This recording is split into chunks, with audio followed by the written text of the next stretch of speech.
Yeah, no, come here. All right. I have Nate coming.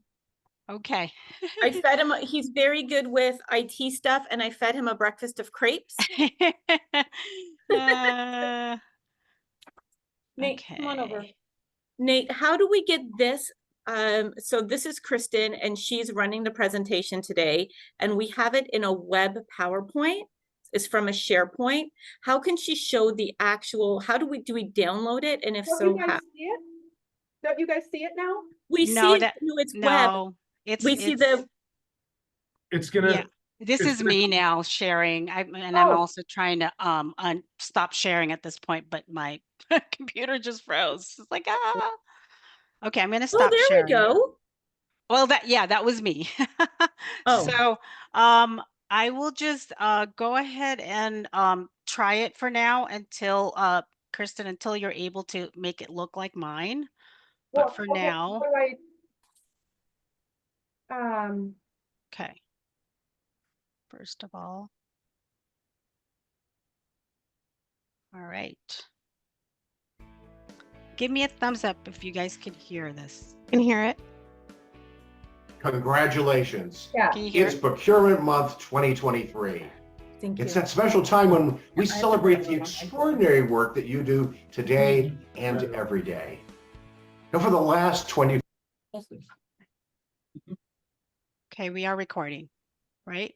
Are we Yeah, we recording? are. Okay. 5 years, I have had the honor of serving you as NIGP CEO. And truth be told, I've enjoyed every minute of every day. Can And that's folks hear it because in the I'm room? privileged. Please send us a thumbs up. Awesome.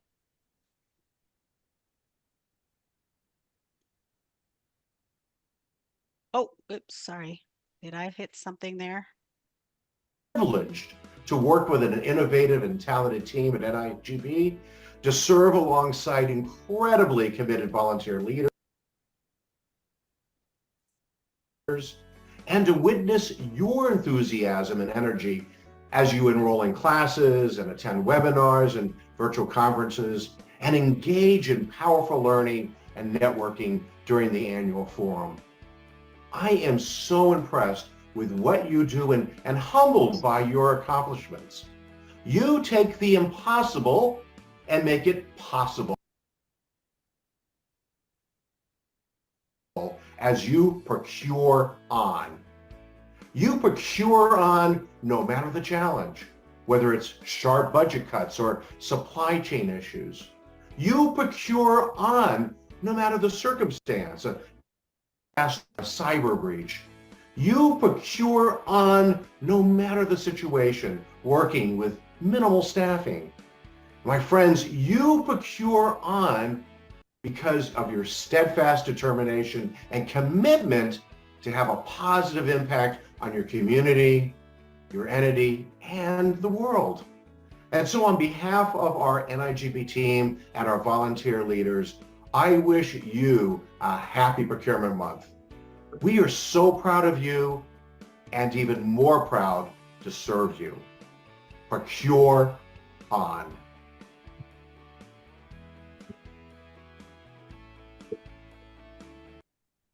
When you think global supply chain, Let's does start this over, comedy right? come to mind? Probably not, but with a quick internet search, you'll find plenty of supply chain cartoons, jokes, and videos. Here's one valiant attempt at humor. During a job interview, the employer says to a prospective employee, "For this buyer's job, we need someone who is responsible." And the applicant replies, "I'm the one you want. In my last procurement job, every time there was a problem, they said I was responsible." Thank you, thank you. I'm here all week. March is Procurement Month, and it's the perfect time to celebrate what you do today and every day, because no matter what happens, public procurement professionals procure on. You procure on when negotiating the impossible and making it possible. Procure on as you support your community through challenging times. Procure on when securing sustainable products and services. Procure on when making effective airtight contracts. Procure on when finding affordable housing options for your neighborhood. You procure on because you're committed to making a positive impact now and in the future. Happy Procurement Month. You're probably wondering, what is public procurement? Public procurement is the legal authority that advises, plans, obtains, and evaluates a government's expenses on goods and services that are used to fulfill any government activities, obligations, and objectives. Through the procurement process, government entities are able to acquire goods and services to assist in the essential work that they do for their communities. The U.S. Bureau of Economic Analysis estimates that in 2019, government expenditures were $7.3 trillion for all levels of government. Think of all the different responsibilities government has. The mission of public procurement is to obtain high-quality goods and services for the lowest possible cost or best value. As stewards of taxpayer funds, they bring value to state government by reducing costs, generating state savings, creating efficiencies, and creating private sector jobs. The foundation of public procurement is open competition. This benefits the economy of a community. With a competitive market, suppliers are more reluctant to unreasonably increase prices and reduce quality for risk of losing customers. We are able to promote open access to the marketplace, promote better market performance, induce new suppliers, and encourage new technology and higher productivity. Open competition is encouraged by performing market research, competing in an open fashion, effectively managing contracts, documenting and keeping accurate records, and maintaining a system of integrity. There's a traditional value in procurement where the purchasing of commodities and services is done in a fair, open, and honest process. Procurement professionals are held accountable to the highest standards for the work that they do. Unethical behavior threatens the integrity of the entire procurement process, so each state has a code of ethics that they follow. Employing a high standard of ethics benefits the public in a variety of ways. It provides good stewardship of public funds to act in the public's best interests, increases competition and innovation, and enhances transparency of transaction. It is essential to maintain trust in procurement, and this is done through transparency and accountability.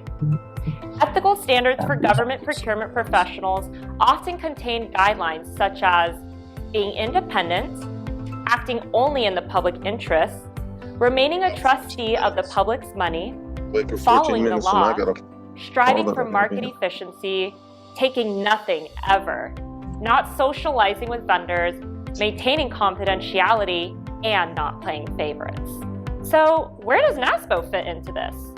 NASPO, or the National Association of State Procurement Officials, is a nonprofit association made up of the directors of the central procurement offices in all 50 states and the District of Columbia.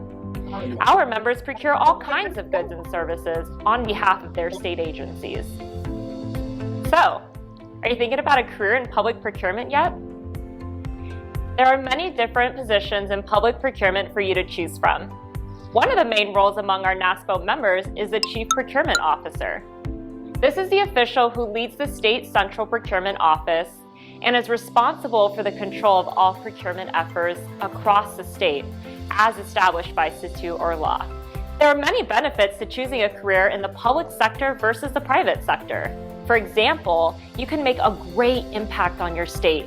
By choosing a career in the public sector, you can achieve growth, maintain a healthy work-life balance, receive training on many different topics, participate in professional development opportunities through your state and through NASPO, and you become a member of a greater community.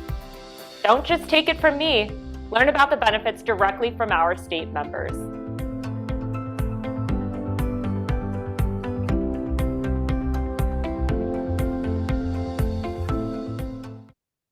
Your response package didn't make it on time, so it was disqualified.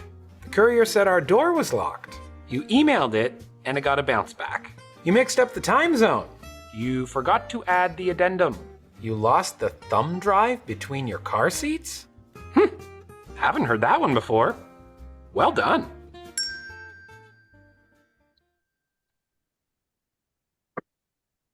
All right. Good morning, everyone. I see it's trickling in here.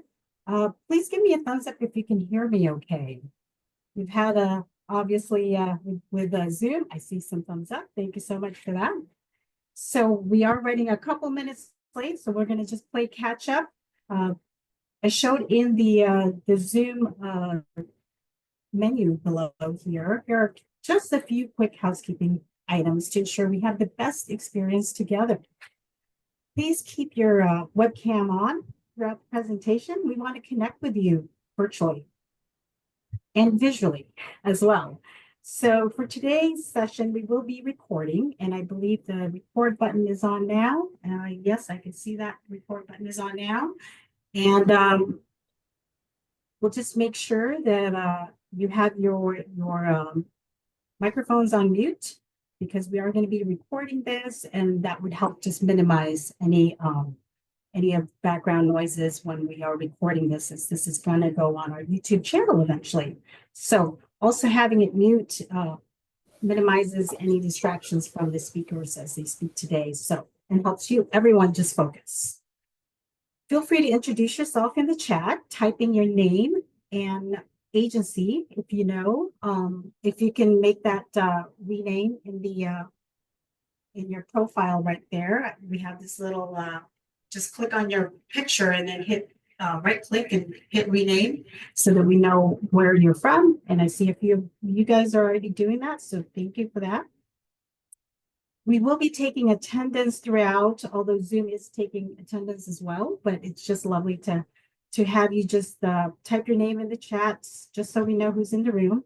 And then if you have any questions, don't hesitate to raise your hand or simply type them in the chat box.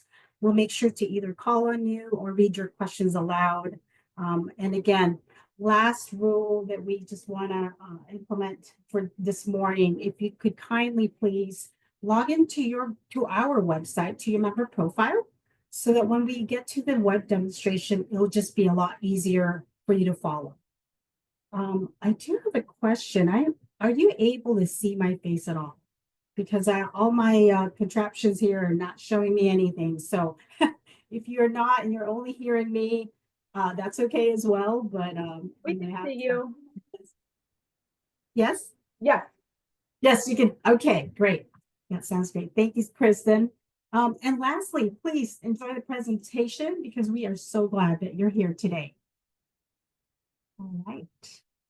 Okay.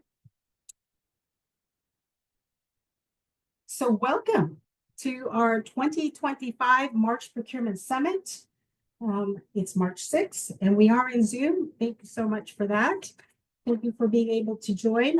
We've got a few folks already in the room. We have about 78, so glad to see folks. We had about a little over 125 registered today, so we know they're just trickling in. So we hope our little reminders this morning really helped you guys get moving. Again, just so happy that you're all here. And with that, I don't need no introduction, but I am just happy to see everyone. Thank you again for taking the time out of your busy schedule to join us. And just want to kick it off by greeting everybody happy Procurement Month, as you heard in that little video. I hope that your respective agencies have something planned in celebrating all month long. We are in the first week. We look forward to your submittals as to what you've done. If you've had any proclamation, any games or parties that you're doing with your stakeholders, something to engage them, to let them know, hey, it's Procurement Month. We need to celebrate it. So with that, I'm just going to kick it off and just do a quick intro. So in January, we had our swearing in of officers, and we've had a few changes of the guard. So I just want to make sure we highlight them. So I'm going to kick it off. My name is Jenny Justiniano, and I am your president for the second term. Thank you so much for that. If I would like to ask the board members to please turn on your camera if you have not already done so. just to do a quick introduction. And like I said, I have kicked it off. So with that, I'm going to go ahead and pass the baton to Miranda. Hi, good morning, everyone. I am Miranda. I am the vice president for this chapter. Few things you should know about me is I am extremely nervous right now. My heart is racing. And a few other things. I have been the vice president only for about a month now, and in public procurement only since 2021, and with the chapter only since 2023.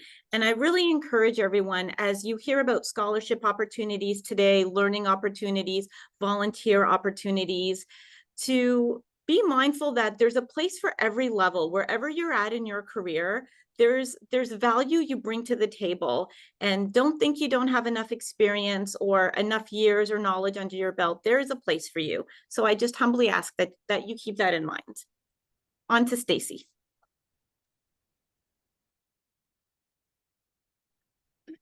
Hello, everyone. My name is Stacy Stappington, and I am the membership secretary on my second term. This organization has so many great resources, and the majority of those resources are the members and what they bring. And we're very excited about moving forward and the things that we're going to be doing this year. And we've got a great team, and we're looking forward to moving forward with everyone. Moving on to Sam. Thank you. Hi, I'm Sam Miller. I am with Link Transit in Wenatchee, Washington, and I've been your treasurer last year and this year because it's a 2-year term. I am very much delighted to have such a strong finance committee helping me review everything and making the process efficient, and looking forward to helping us be financially efficient. Let's take it over to Kristen. Good morning. I'm Kristen Brewington. I work for Community Transit in Everett. I'm a procurement specialist, and I've been doing this almost 5 years. I'm brand new to this board for WANIGP, but I'm really excited to be here.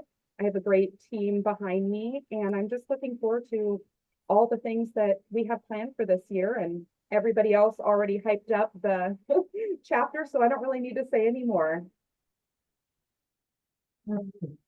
I know that Maya is running late, but is she actually in the room yet? If not, I will do her introduction. Maya, are you in the room yet?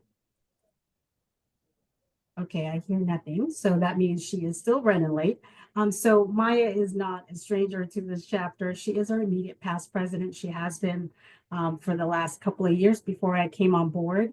And she still continues to be our our support throughout this whole transition. I would just call it transition. We're transitioning all the time, and I'm so proud of this board. I'm just elated that, first of all, thank you, Miranda, for stepping up for vice president this year, and for Kristen for being our new blood in the room, and just everybody's just working so well. And so, I just want to say thank you, first of all. So you guys have that support from our board of directors. All right.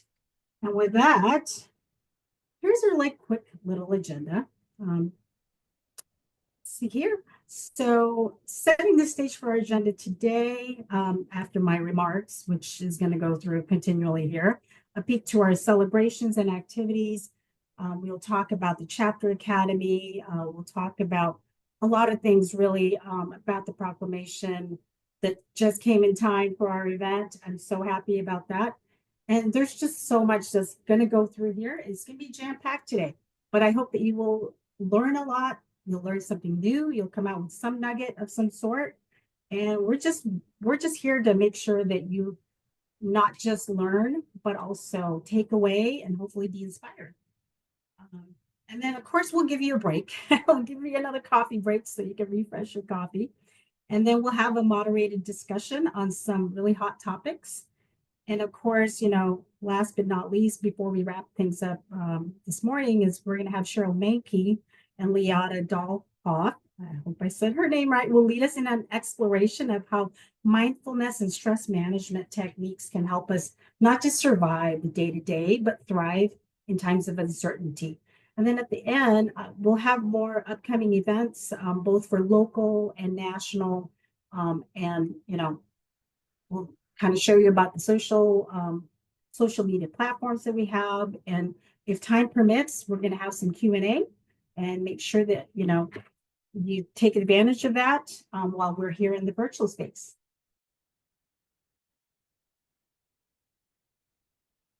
Good morning again. We are so happy with how many first timers we have attending this summit this morning.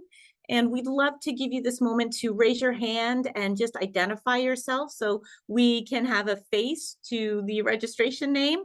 I don't think we've ever had this many new members at a summit, and maybe you're new to the chapter, or maybe you've been part of the chapter for a while but haven't had the chance to attend one of these summits. We are so glad you're here, and we look forward to. Stacy, is this your first summit? Oh, it's fantastic. I'm so glad, and really just so glad to see so many new members and so many new people attending our summit. Next slide.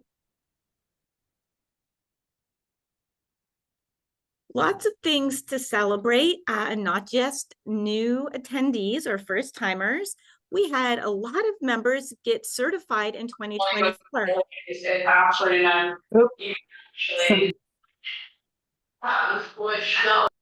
Is this my first heckler? Is that what just happened? That's great. I think we have at least a few people here who got certified in any one of the certifications this year. If you're here, please raise your hand. I did. I got my NIGP CPP certification this year. Only cried 3 times during the exam. So if anyone else is here, Lionel, you got, okay, this is great. Lionel, fantastic. You got your NIGP CPP this year? I'm going to assume you're nodding. Your camera's off. Yes, I did. Yes, I did. Congratulations. Thank you. And you as well. Thank you. And anybody get a scholarship in 2024? I also got one I used for the EDGE program. Do we have any other scholarship recipients here today? Yep, I saw Julie's hand. Oh, Julie, what did you get a scholarship towards? If you want to speak. I won't put you, I'm kind of putting you on the spot, but I do feel guilty about that, just so you know. I can't find the unmute button. There you go. Nope, I got a scholarship for construction. I just joined the construction team last year, so I got a scholarship to do the 3-day class for construction that they had. It was really good. Oh, that's fantastic. And was anybody here nominated at NIGP Forum in 2024 or presented at NIGP Forum 2024? Linda. Linda. I didn't want to call on you, Linda, but I'm gonna. Is she here? Yes. Yeah, she is. Yes. She's right there. It's so great to see you, Linda. Hi, nice to see you. Yes, as the picture shows, Brianne and I were nominated for the National Procurement Manager and Procurement Specialist of the Year. And both were finalists, so that was pretty exciting to represent this awesome chapter at such a big event. Thank you. Yes. That's great. And if anyone presented at Forum that would like to just give us a little bit about what they presented on, I'm sure we'd love to hear it. Well, I co-presented with Cheryl, but I'll have Cheryl speak for it, Yes. since you'll hear too much of me today. Right here. Hi. Yes. Cheryl, what did we talk about? Oh my goodness. We talked about our procurement journeys, right? Because everybody has a different journey, a different story.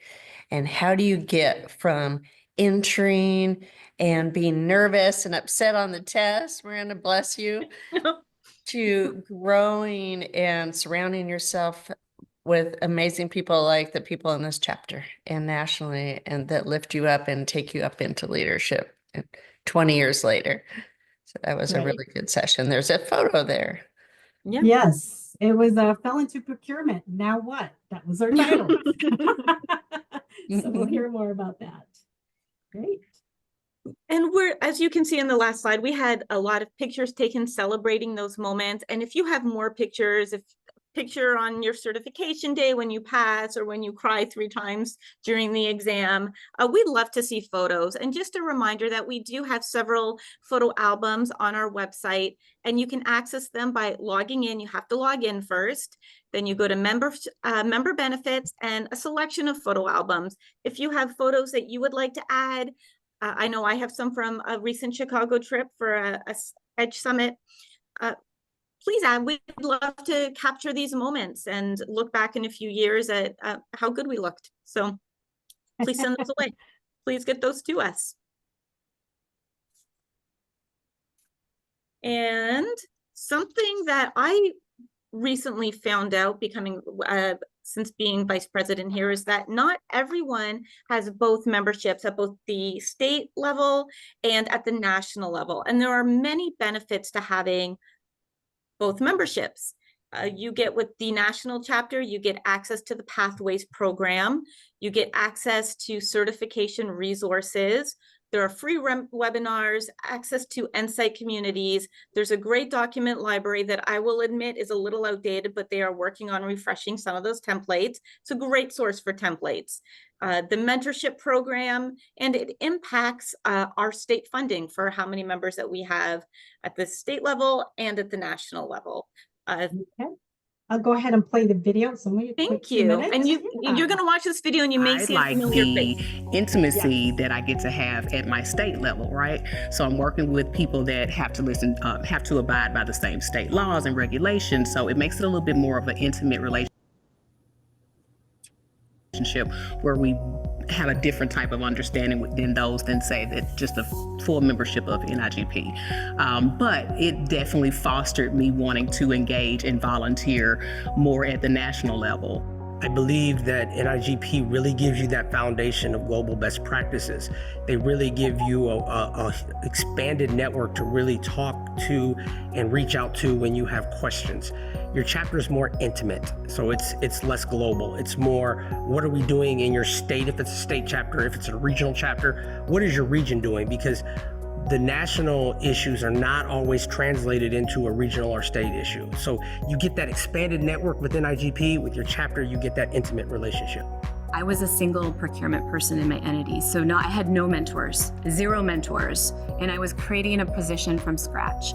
And so I think I saw the benefit of membership on both the local and the national level at a really intimate level, if you will, because I had nobody to turn to. Seeing the benefits that came from them participating at the national level encouraged me to be more bold and a risk taker, I'll even say, in wanting to volunteer and wanting to be a part of something bigger than just my state level. There's something bigger out there than just that chapter itself, and being a part of maybe 30 or 300 people locally, but then they can expand that and be with a group of 16,000 people and what that gives them on a larger scale. If you only focus in on what you're doing at your local level, you don't have the ability to see the best practices globally or understand the challenges that others have within the nation. And so you can learn and grow. And then when you face something in your agency that you've never had to face before, chances are someone in a different area has, because of the way that their particular government might be set up or the abilities that they have within government. Pick up a phone and make a phone call to ask a question about something that you're working on, or to just bounce ideas. National makes it so easy for you to be able to learn. They give you the tools. NIGP and chapters are like a partnership. NIGP needs somebody to help them sell the message of the public procurement profession, and who better to do that than chapters. And our chapters, I think, over the years are really starting to see the importance of us working together and sharing that it's not one or the other, that doing it together and having that dual membership and dual collaboration really is the best thing for the procurement profession.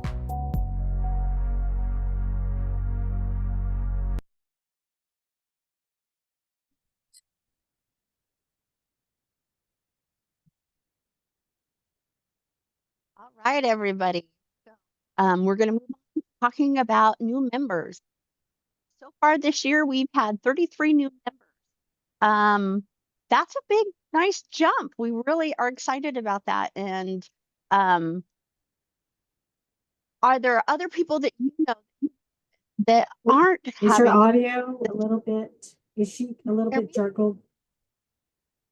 Yeah, it's a little bit. Let's try it again, Stacy. Go ahead. Can you hear me? Yes, that's better. Okay, so as I was saying, so far this year we have 33 new members. That's really awesome growth. We want to see that and reach out to more areas where we're not at yet. So if you know other people or you have people in your organization that aren't part of our membership yet, please reach out to them and let them know, because we have so many resources for people to grow, our educational resources, our camaraderie between everyone. I mean, you know, we have our Google chat, and there's a lot of times where people reach out and say, you know, I'm struggling with a contract for this. Does anybody have anything? And we reach out and help each other. So those are great resources for everyone. Here's a list of our new members that we have gotten since the beginning of the year, which is great. We've had amazing growth. So this is wonderful. Are And any of these people in the room? Please raise your hand.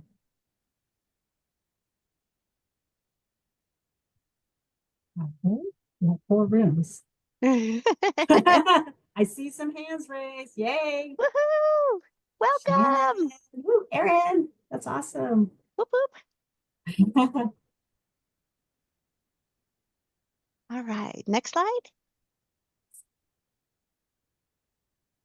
And one of the big things that we wanted to talk about is the membership fee structure, because we are having a change with that.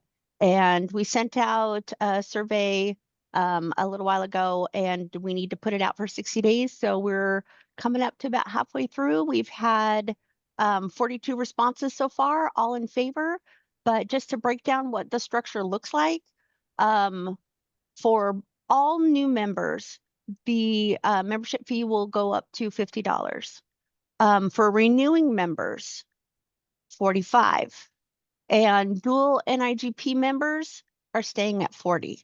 So we definitely want to encourage the people that are dual members to kind of reap the benefit of that. And returning members, we want to make sure that you're in that too.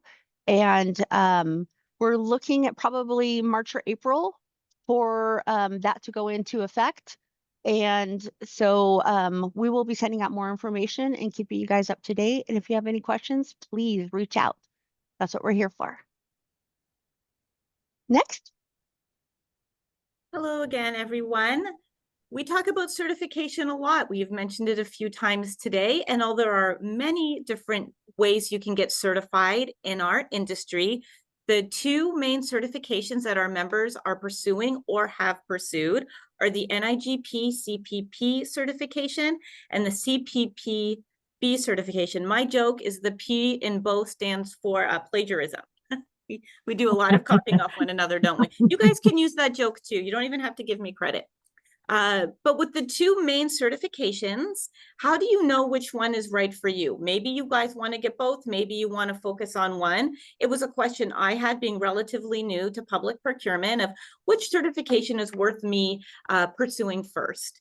So why we should get certified in the first place: career advancement and competitive advantage, industry recognition, and it's a validation of our knowledge. The CPPB is best targeted towards procurement professionals that perform day-to-day essential functions. The exam will focus, apparently I haven't taken it yet, I'm taking the exam in May, will focus on routine elements of the procurement cycle. And it's a test of base knowledge of the procurement function, where the NIGP CPP exam, which that's the one I cried 3 times in, but that's just, I'm a Canadian Aquarius, that's just what I do. It targets more of aspiring leaders and mid-executive positions in procurement. If you have any questions on either certification, please reach out to me. I will help be your Sherpa through the process and guide you through and let you know what I struggled with and what came easier to me and give you some resources. Please reach out. So the NIGP CPP certification and recertification, because they make you recertify, hoping to only cry once in that one. Exam fee is $150 per module. The bridge program is no longer, that has expired. That was when the NIGP CPP certification was first launched. and 4 times a year to test. If anybody is interested in this, you can reach out to Logan with NIGP National Chapter or reach out to me, and I'm happy to help you through whatever I can. I truly mean that. So if this is on the horizon for you, either or the CPP or the NIGP CPP, please reach out, whether you want to or not. And then the CPPB, and of course there's the CPPO. That's a lot of acronyms. Again, this one only tests twice a year, May and October.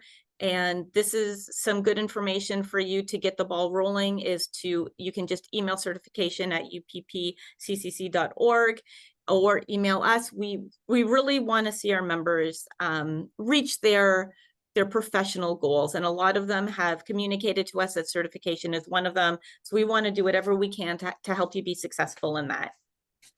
This is just a snapshot of what you've got to do to be eligible. There's a pathway for everyone. You have a degree, if you don't have a degree, what you need to do. So you can take a snapshot of this or find that on the website. But there is an option for everyone. A great resource as you're studying is David Nash's question of the day.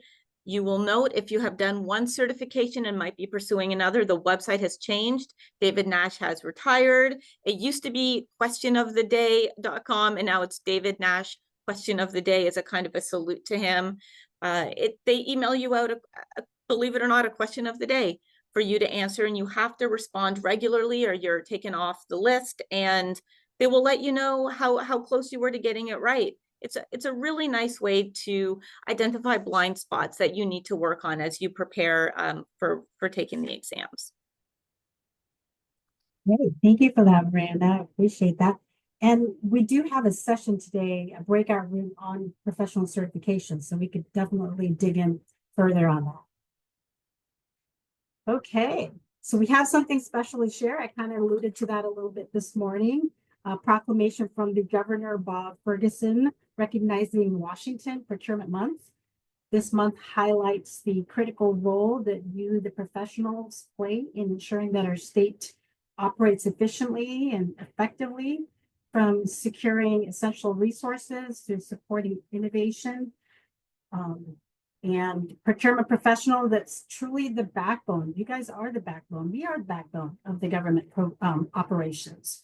And the governor has officially declared this month as Washington Procurement Month in honor of the dedication, expertise, and impact of procurement professionals across the state. And so here's the screenshot of the declaration. We just posted out on our website yesterday. It came in the nick of time. I'm going to give the biggest kudos to Cheral Manke for making sure that it got expedited on our behalf, and just loving that, she's still connected with the state up to, now 20 years and going, and she's been behind the scenes and making sure that this is always at the forefront before March Procurement Month kicks in.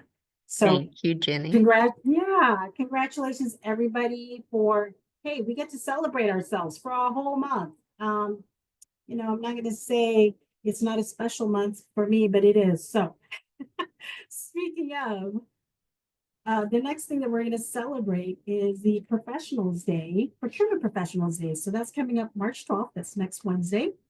So a few years back, Procurement Professionals Day was declared or proclaimed then. It actually started in Tucson, and we started to adopt the same, proclamation. So every year now, for every second Wednesday of every year, we celebrate procurement professionals. So to celebrate your hard work, your dedication, again, everything that is about you and what you do for your particular agencies. And so thank you for everything that you do. And that's next Wednesday, March 12th, and happens to be a special day for me as well.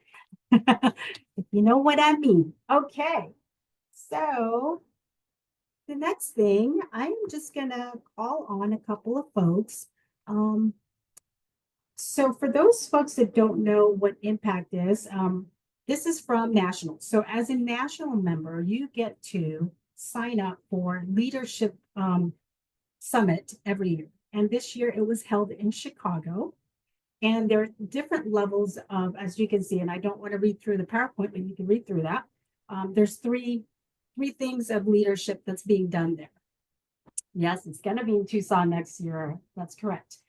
So Impact, Edge, and Academy. So with the Impact one, I'm not sure anybody here in the room has done the Impact, because the two attendees that we have in Chicago is not here today or is able to do their testimony. But if you have in the past, and I know there's been some other people, I'm trying to think, don't want to put the spotlight. Anna, did you do Impact last year at in Houston? I did Impact last year and this year and the year before. Oh, awesome. Great. Awesome. That's great. Did you do Edge at all, or did you just go straight to Impact? I just went straight to Impact. Okay, got it. Awesome. Well, all right. Not to put you on the spot again, but can you give us just a quick, you know, maybe a nugget that you learned this year at this session? Yeah. So this year they talked about culture and change and strategic planning. A lot of good information around culture and change and how they impact each other. And one of the key aha moments I had was that leadership isn't about being perfect. It's about showing up. And, we don't have to be, 100% right all of the time to be a leader, and whatever we do, whether it's voluntary or not, or it's your job, just showing up and doing your best is enough sometimes. Thank you for that, Anna. And then I'll go ahead and go over to Kristen, who's also an attendee this year. And she'll tell us which program she was on and a couple of nuggets or aha moments. Yeah, so I was part of the EDGE program and had a great time. I loved that, we had some virtual classes, and then being able to meet everybody in person was amazing. Besides catching the flu in Chicago, which was terrible and had me bedridden for 7 days. But besides that, it was a very enjoyable experience. I really liked that the focus of EDGE seemed to be on learning about yourself and your style. You're taking tests to learn about your personality and things. And so you just really get to focus on yourself. And I felt like I learned a lot of valuable things that are going to help me in my personal and home life, as well as my professional life. So it sort of was just a good jumping off point, I think, for up and coming leaders like myself, just, to kind of dip my toes in it. Great. Thank you for that, Kristen. I hope to eventually I would love to tack on to what Kristen just said. On behalf of Kristen and Lionel, who is attending today and we're part of the EDGE program with me, we're hearing Tucson next year, Houston last year. We would just like to say that we did Chicago this year in February. Right. It was 1 degree. It was so cold. People ask us what we saw in Chicago, what sites. We saw the lobby. Nobody, apparently there's a bean. Yeah. Never saw it. Didn't see a single thing. It was so cold. It was terrible, but the program was good. The proof is in the flu, guys. Yeah. So that's my testimonial about Thank you for that. Thank you for that, Kristen and Miranda. And yes, it was so great to see all of them in person in the Windy City. And I guess I'm the last testimonial here for academies. So if you are a volunteer at the board level, and that's something that you aspire to, guess what? You get to attend Chapter Academy, and you get to meet other chapter leaders who does what you do, or is, learning how to do their job, because we're all volunteers, right? But this is a customized 4-month program to help strengthen our chapter operations, increase member engagement, and again, obviously elevate the members, and continue to elevate our member services. So we hope that you're experiencing that now, and that's continually something that we are aspiring for. So again, you get to go to Chapter Academy. Sorry that we got to go to Chicago this year, but we are going to Tucson next year. So hopefully, it will make up for all of that. But, no kidding aside, it's just great to be able for me to connect as president with other co-presidents. I think my highlight at Chapter Academy is meeting the chapter president of the Washington, D.C. chapter. And we are connecting now everywhere. Like she has me on text, we're on LinkedIn, we're on Facebook, we're on email, and we're just exchanging information as to like, how you onboard your board, how you engage your members. And we hope that we as a chapter, because we are a gold seal chapter, that we're able to help other chapters as well. Yes, the Washington and the Washington. As I told Ebony, you know, we're the real Washington. That's all I'm going to say on that. Okay, so I'm going to stop my share for a moment. And if everybody, are you all logged into your member profile? Because I want to make sure when I do the demo, you guys can follow. Make sure you're logged in, not just on the home page. And again, if somebody could just, you know, if there's a question in the chat and I'm going through my demo and if I'm going too fast, like make sure you tap me and get my attention. So with that, I'm just gonna stop share for a second. Let me reshare my other screen. Number 3. Okay. All right. Is everybody on the same page? Make sure. Great. All right. So let's go over to educational opportunities. Under education and events, there's actually 2 things here that starts with an E, and we're going to go to the second one. So educational opportunities. So as you can see, this is kind of a different look and feel than a regular calendar. This actually tells you what's coming up by date. So here we are today, March 6th. So thank you for that. There's a learning lab from NIGP. We also have our young professional. That's anybody that are less than 5 years in their journey here in the procurement. Please join us there. That's also in Zoom. It's a roundtable session, so we don't record it, so everybody's just feeling safe to share whatever their struggles with, and we are there for you. March 13th is the scholarship due date for the Area 8 conference. So if you put in an application, make sure you check on that, or you make sure that you submit your application.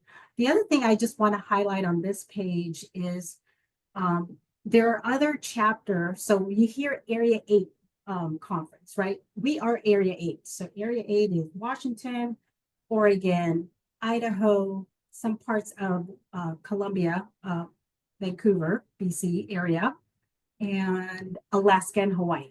Those are all Area 8 members, and that's what we are.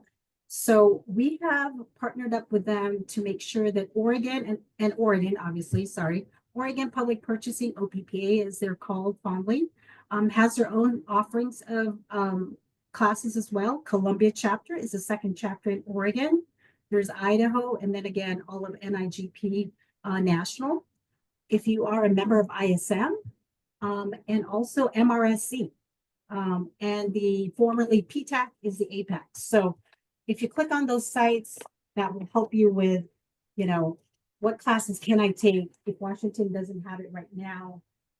You know, we can go see our sister chapters and take classes from there. Okay. And with that, I'm going to go back up to the events calendar. So you can see we kind of color coded this. So anything that's got like a different highlight color, that means it's a Washington State chapter sponsored class. And then we try to highlight like anything outside, like if this is a APWA. So instead of going to the APWA website, we already have it here on the calendar for you. Handy dandy. Thank you for spearheading these posts so that they're there. Also, when you don't see a color, that's NIGP National. So this is like a one-stop shop of all educational classes. We're not going to claim we have 100% everything in here, but for sure you can see everything that, you know, we possibly think you should be taking. Okay. All right, so the next thing I want to go to is our membership directory, and that's under member benefits. And tell me if I'm going too fast. Is there any questions in the room so far? Is everything making sense? Okay. So membership directory. So you're like, okay, I met an Aaron, I met a Stacy. I don't know where they were. How do I find them on this website? So I'm just going to type in my name, or I don't know where Jenny works nowadays. I'm going to go find her. So you just literally put a first name or a last name or a company or a, an agency, and then just hit search. And voila, there's all our information. There's my information that I like to share so that you can find me pretty much however you want to find me. So that's one. So that's the directory that helps us, if you just want to connect with somebody and can't remember their last name, remember their first name. Okay. All right. The next thing I want to really highlight is on our member profile. So is everybody here on their member profile? Please hit profile. What I want to demo on this is if you can go to additional member data. I think this is really important because I am discovering that a lot of folks are not filling it in completely, and we need to get statuses on, or I guess statistics on how many are airport, how many are transit, how many are cities. And so make sure that you click from the drop down and make sure that you're represented from the drop down so that we know, which agency needs to get credit for when you are, becoming a member. And then if you ever change your occupation title, update that, make sure that that's up to date. And then if you know which department you're in, your email preferences, a couple of things in here, if you're not able to change it, it's because it was an administrative process. It's locked down. So see where in here it says 2006. If yours is empty and I don't know, I can't tell. But when we moved from Chapter Manager to Club Express, which is our new website, and yes, I love Stacy's comments too. If you don't see your department listed, let her know. And she's membership@onigp.org. This is also where we want to make sure that if you are a national member, that you mark yourself as a national member. We'll talk a little bit more about that. There is an assessment fee that we are incurring, I guess, if you are not a dual member. So make sure that, the membership fee that you pay us stays in our pockets. It doesn't go to national. So that's why we like you to make sure that you are both a dual member. If you have certifications, again, and I'm not, this is just a sample. If you're missing a lot in here, we just highly encourage that you complete that part. Okay, the next benefit we have are scholarships. You've kind of heard a little bit about that. So you're like, okay, how do I qualify? How can I submit something? And am I even going to get, money for this? How do I do that? So basically you have to be in good standing, and good standing in our bylaws currently states that you've been an active member participant for at least a year, 12-month period. And there's some parameters here as well. You can't keep submitting and keep getting. We want to make sure everybody has an opportunity to also get scholarships, especially for those agencies that have no budget or low budget. This is the page that you want to be in. This is where you hit your application. And right now, and I'll talk about that at the end, about the scholarship that's open up right now, but we also have our recipients here from 2023 and 2024 listed. But here is the form. It's online. It's not a Word document. It's actually online. So all you have to do is answer a few questions. And then at the very end, feel free to attach anything that you want to share with the scholarship committee that will entice them to maybe allow you to get the scholarship. I'm not sure. Stacy's not in the room. But if you do, you can attach it.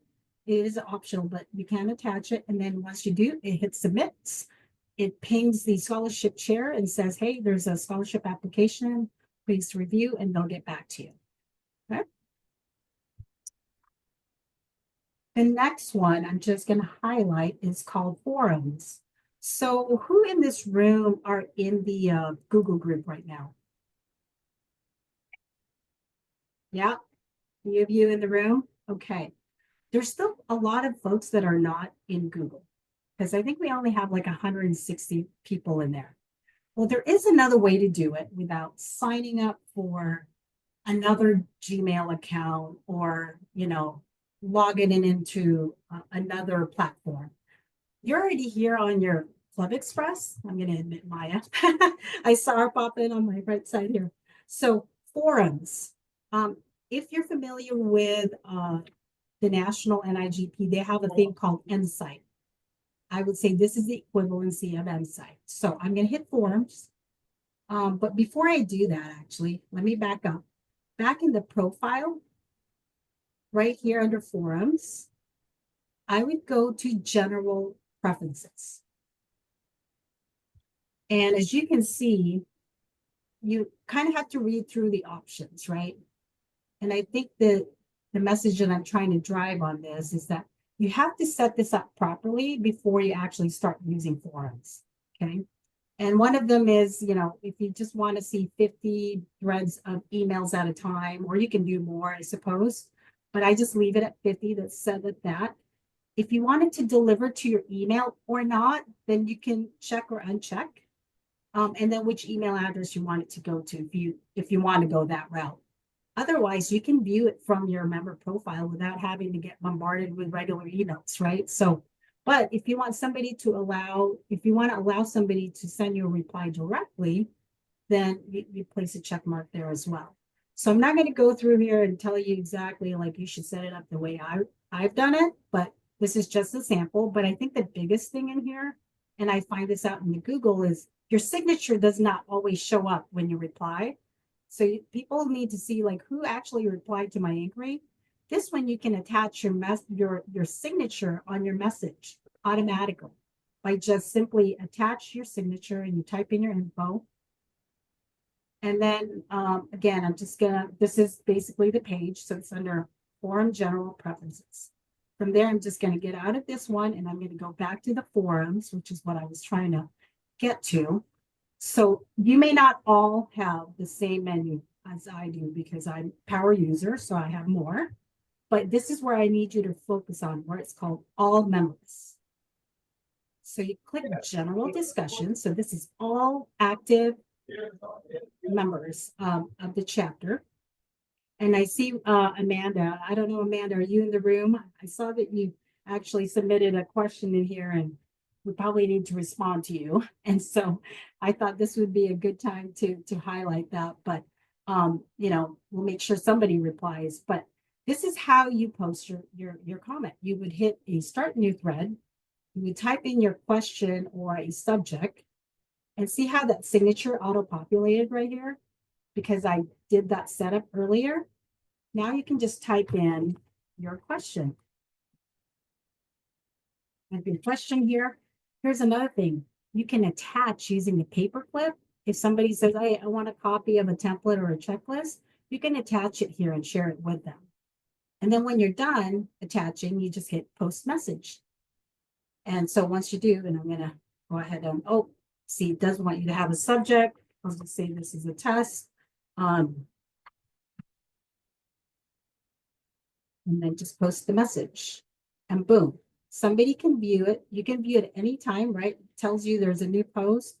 You hit that view, and then you can reply to them from here, right? Just like easy peasy. You can reply privately, or you can reply to everybody, so everybody sees your response. What do you guys think of that feature? Because this is something we've been wanting to explore for folks that don't want to do the Google, because they don't want to sign up another Gmail. Yeah? Okay, I see some thumbs up. Great. We just wanted you to be aware that that is a feature that we are definitely, wanting to take advantage more of. Okay. The next one I'm just going to highlight is I'm going to click the home page. There's two ways to get to this, but I'm just going to go the easy way. So it says jobs board.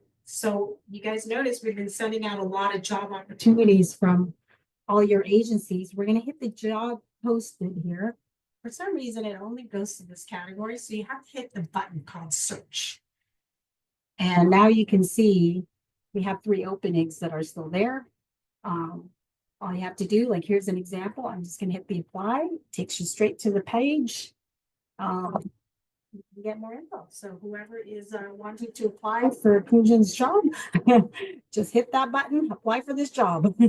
All right. Okay. Another thing that I want to make sure that you guys are aware of, all the emails that we've been sending. If you don't want to read the email, but you still want to see it, you go to Member Benefits, Chapter Communications, and boom, all of those emails are kept here as well. And so if you're like, oh, I saw that career opportunity somewhere, I don't know, where is that, right? But we're going to keep it maybe for like 120 days so that it doesn't get too bombarded in here. But, you know, all of our is by categories. So again, these are exactly the same emails that gone out for when it goes to everybody. Now, like some of today's emails that just went to the attendees because we obviously only want to target just the people that are signed up for this class or for this event. Okay. And then I'm going to just go to the committees. So if you're not a member yet of a committee, but you want to be, we have all of them here. We have short description. You guys can, you know, view it. And then I noticed some of them does not have a sign me up button, which I'm trying to figure that out with NIGP right now. But I'm just going to highlight our brand new legislative liaison. We have Tiffany here in the room. She is our liaison, and so she's there. And that's how she's marked. It'd be nice if you guys can add your picture because then we can see what you look like. It's kind of nice. So we always like to encourage, you know, having our committee chairs, especially to have that information. So you're recognizable when you're in the room, right? Whether virtually or in person. So let's see. The last thing I think I want to highlight for you guys, and I'm trying to look at time. I think we're doing good. We are a little behind on our newsletter because we've been so busy getting ready for this event. And also, you know, with the new year, we just have a lot going on. And so under the chapter news, you can view it all right here. So it's almost like a newsletter, but like at your fingertips, and you can pick which one you want to read, right? So here we are. Here's all our announcements. Our individual awards that were given out in January. We keep them there. We're going to keep them there for a while because we're very proud of them for doing that, for being able to be representing us at NIGP Forum in Denver this year.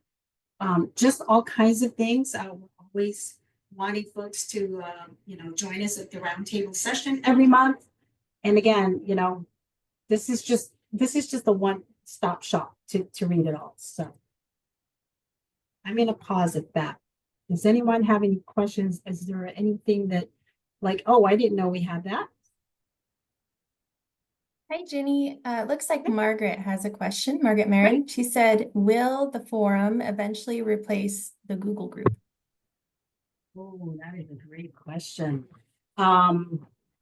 Well, I guess, Margaret, I'll allow you to unmute yourself if you want to, if you don't mind. I do have some questions on that. This is definitely something that our board has talked about, but we have not dove in as much because I think we want to make sure that we share it with the members to go, hey, is this a platform? I mean, the way I just demoed it, what do you think about it? Is it as easy as Google? I mean, we're trying to drive you guys to the website, so. I'm sorry, it took me a second to unmute there. Oh, yeah, no problem. I personally, I like the email because it's quick, it's in my box, I can see it. I don't know if it just becomes like an extra added thing doing it from here where it sends you a notification, hey, there's emails in there. It just seems to me that the Google is just easy. it's quick instead of having an extra step. I like the feature, but to be honest, I probably won't check it. Okay. Any other thoughts? I know the Looks like Google Rick's folks are hand is up. lifers. Yeah, go ahead. Hey guys, I have to agree with Margaret on that. I really like the fact that it comes into my email on a regular basis.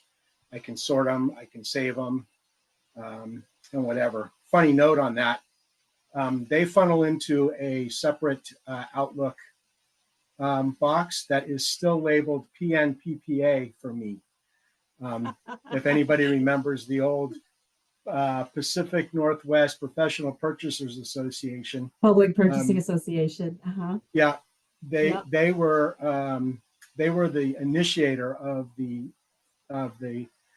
emails that would generate where we would ask questions amongst each other and answer questions collectively.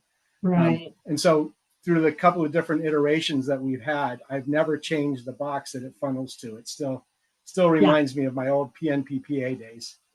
Yeah, correct. Yeah, this is the part where it says it can go to your emails, right? If you want it to go to your emails. I'm not saying, go and log in here, but it's a second option. And I think the answer right now is we're keeping the Google as it is. And we're not taking that away by any means. Not, that's something that's huge. We know that's huge. There's only 169 members in there. And some folks were grandfathered in, they're not even members, and really it's a benefit that we're saying it's for the members. But if folks want to jump in on the forum, we're not going to stop people from saying, oh, I really like that demo, I want to use it. Like, hey, we want you to do that. So just know that you'll have a Google still, but the forum is also another way. If you want to give it a try, do a test run. Maybe folks, next year when we do a demo, we'll have more people, jumping in there. So you can also set it up to how you want the frequency. Do you want it immediately? You can set it up immediately. So when somebody answers you, you get the answer immediately, right? I just happen to put it on, full message because I like to read everything at the end of the day in like a whole digest, right? But because we're not getting any posts, it's not overwhelming right now. So I would say, take a peek at it, do a test run. Maybe we can do a test run in procurement month and see how it goes. And then you guys can report back and let us know to go, oh, just hate it, or okay, sure, I'll give it a try. Does that sound like a deal? Deal. Awesome. Awesome. Great. And yes, I agree with Connie. The PMPPA did rock for, oh boy, that was around for maybe 40, 100 years. Something like that. Okay. All right. With that, it's 9:30, and remind me on our little agenda. Sorry, I was trying to be careful not to open more windows because I noticed every time I clicked, it was interrupting the video, so I didn't want to click too much anymore. So with that, I'm actually a little bit early. We have the 9:40 in here.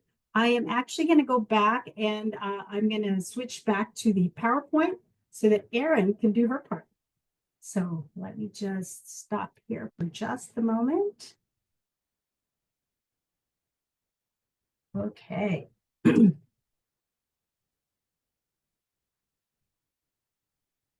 right, take it away, Erin.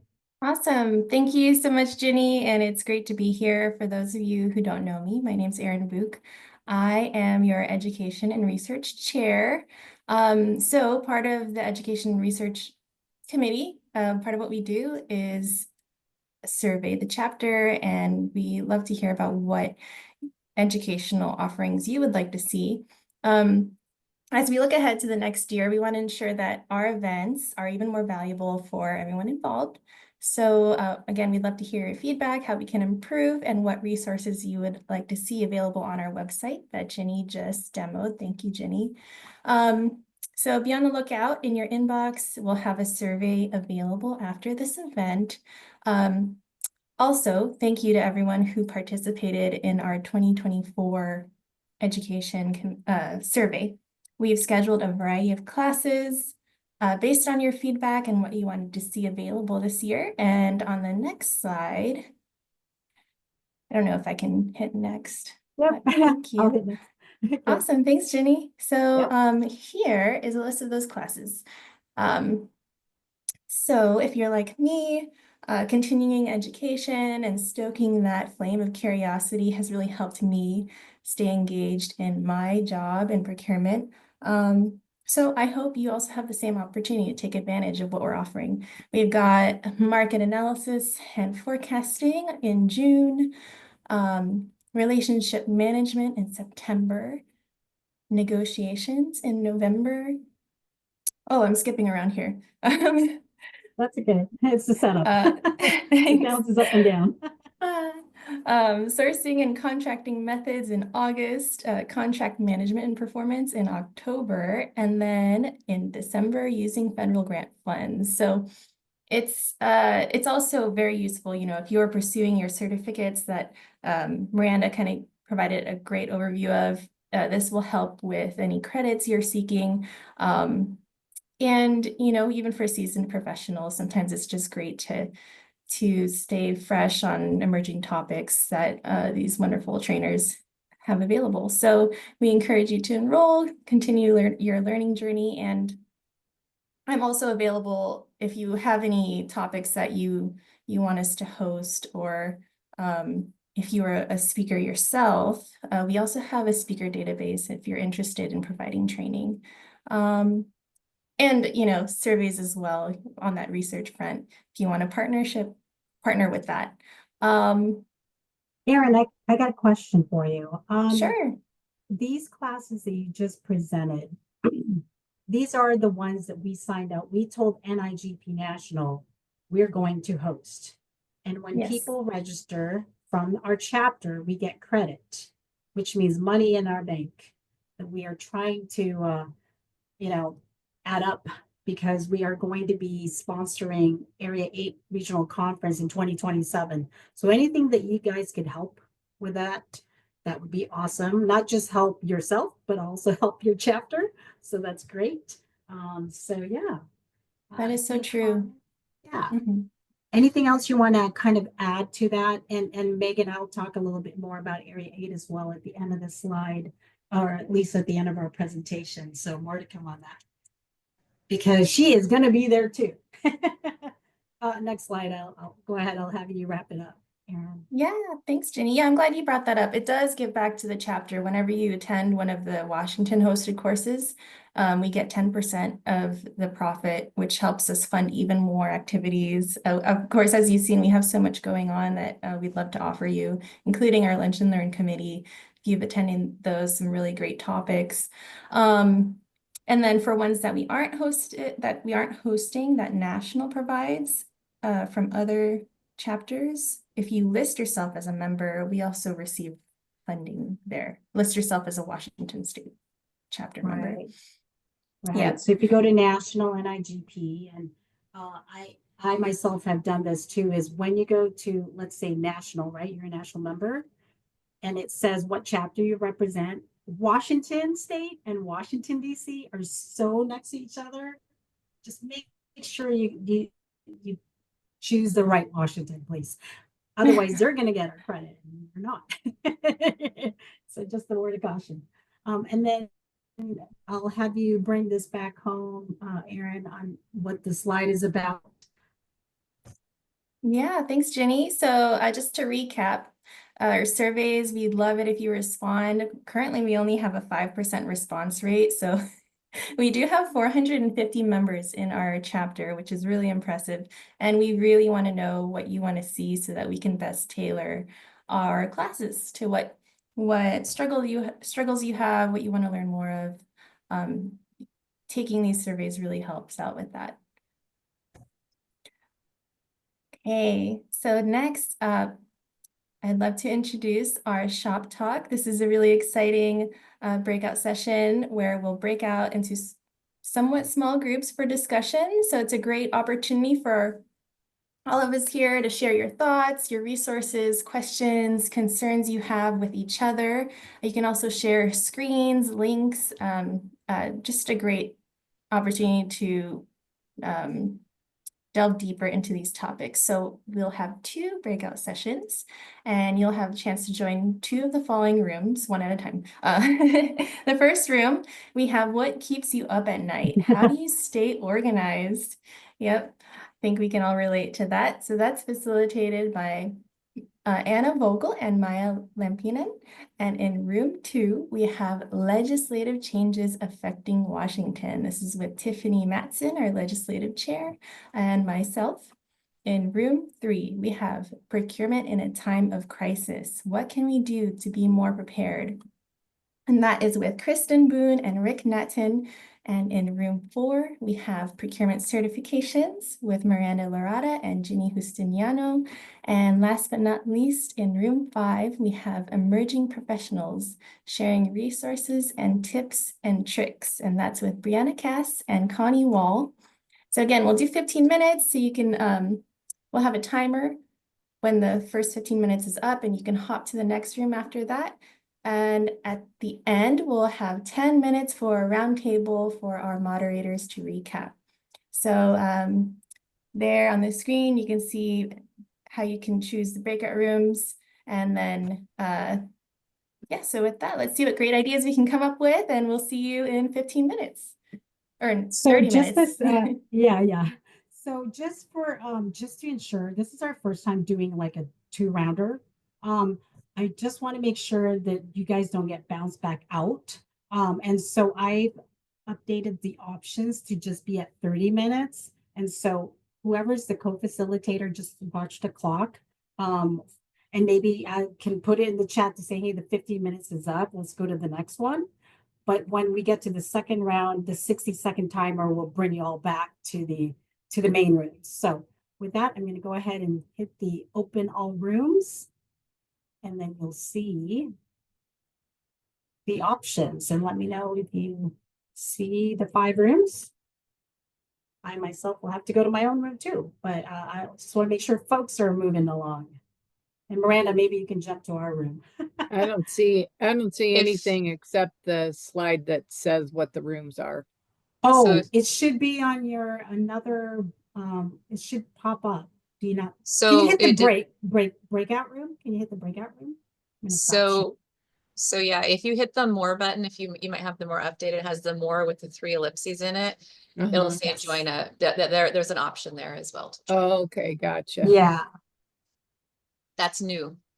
That was is not here new. last time I was here, so. There's always something new.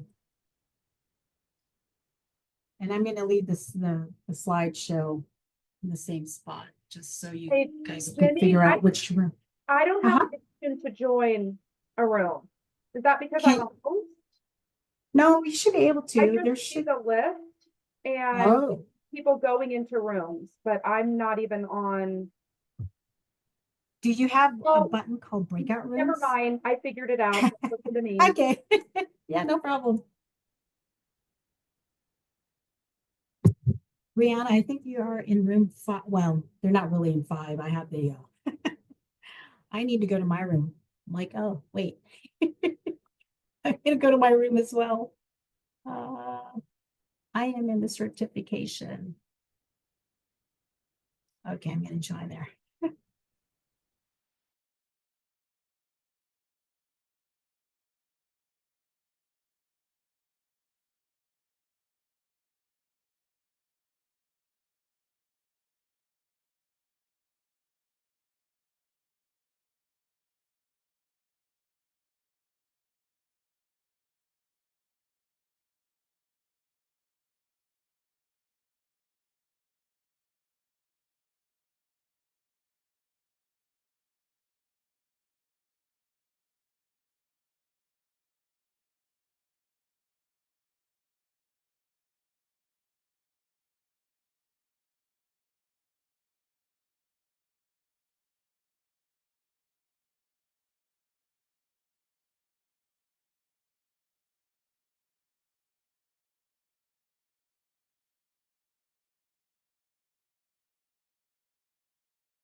Okay.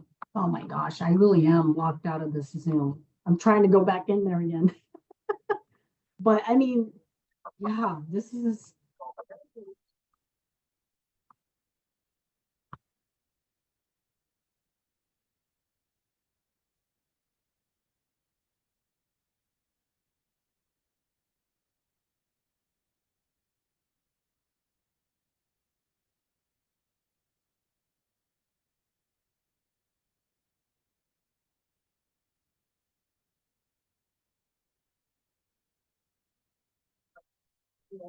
Fine. Subways are crazy. So over my terms. How's work? I mean, you have the dream job.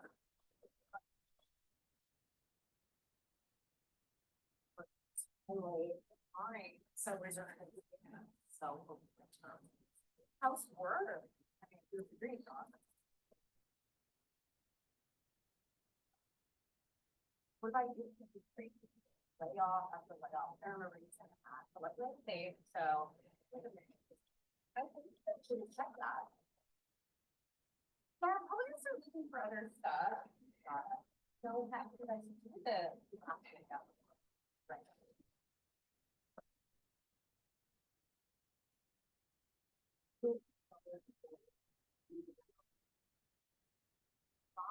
So how's work? I mean, you have the dream job. What about you?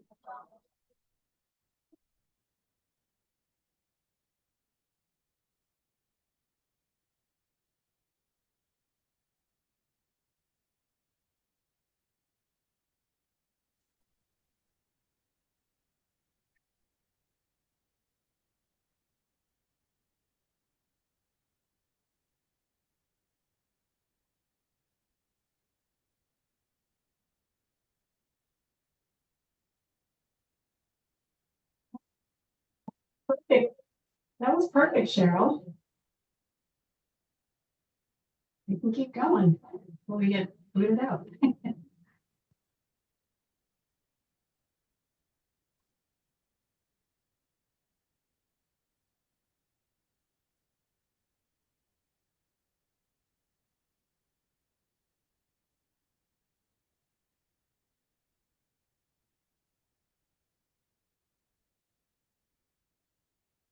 Right. Good to Good see. to see everybody. I had to switch laptop. Did you run out of juice? No, it's hold on a second. I don't know. Am I echoing, guys? Yeah, it's just a little bit. Okay, I might leave my phone now. I'll just leave that. I'll just be one person now. Okay, it's still echoing a little bit, isn't it? And I'm not even on. Oh. You sound very angelic.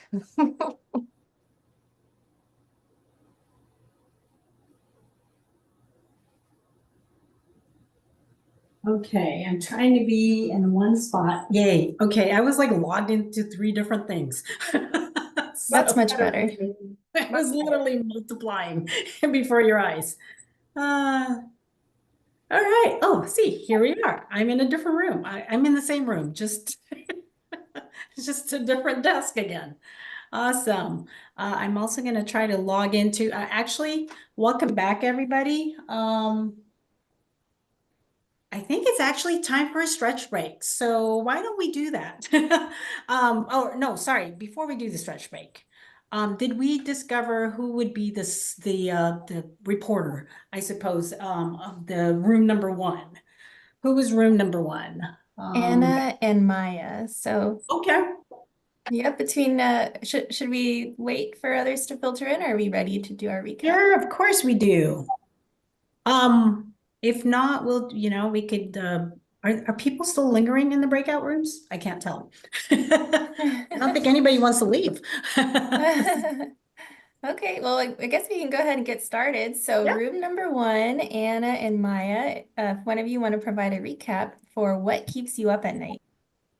Just 2 minutes. I don't think we discussed, should we rock, paper, scissors this, Anna, or do you want to go ahead? You want to go and I'll fill in, or? Sure. Joy? Yeah. So we had what keeps you up at night, as well as how do you stay organized? And so we started with the how do you stay organized. And so we had a lot of discussion about the challenges of trying to stay organized, not only individually, but as a group, and the fact that we all kind of use a hybrid system, which is somewhat electronic, but then we all go rely on our good old sticky notes and, you know, daily task notes, and trying to carve out some time in our schedules to either focus and or just kind of wrap things up. So that was kind of a really high level on how to stay organized. We had a lot of great discussions and a lot of great input. Anything to add to that, Anna? No, that covered it. Yeah. And then we got to what keeps you up at night. And besides spouses and the heat and the cold and all of that, we kind of got to some of our core discussions, which were tariffs, which of the impact of tariffs. Some people are seeing the impact immediately. And so discussing what does that look like? And how are you guys handling it? Unfortunately, it's so new. There was not really much of a how to handle the existing contracts. And then just talking about making sure that in our new contracts that we are having a material price escalation clause when it makes sense.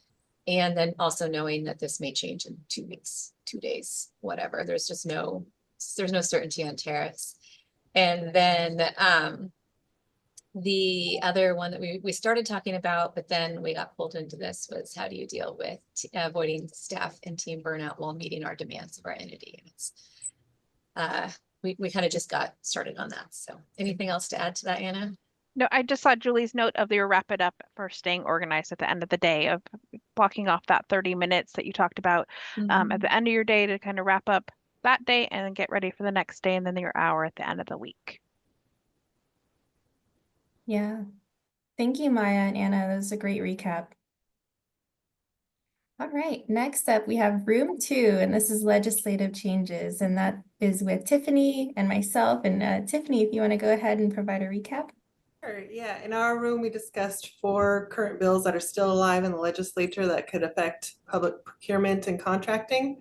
The one that seems to have the biggest kind of concern around it is one that will affect what prevailing wage rates are paid to the workers at the time. Currently, the language has been changed, proposed where it will be updated on an annual basis. So, you know, the thought of how that will be handled, if we're gonna have to have change orders, are bids gonna be higher to try and guess what they're gonna be paying? Kind of curious how that will impact everybody if this does pass. So that was the biggest discussion point. Yeah, thanks, Tiffany. Do you want to do a plug for your future survey as well? Oh, sure. Yeah, we one goal of this committee is to find out what the membership would like to see changed in the current laws. What actually affects you that maybe when the bill was or the law was written, they didn't think about how it would apply in the real world. So we're hoping to send out some surveys or requests for feedback on what you might see would like us to request them to change in future sessions. Thanks so much, Tiffany. All right, in room 3, we have Procurement in a Time of Crisis with Kristen Boone and Rick Nathan.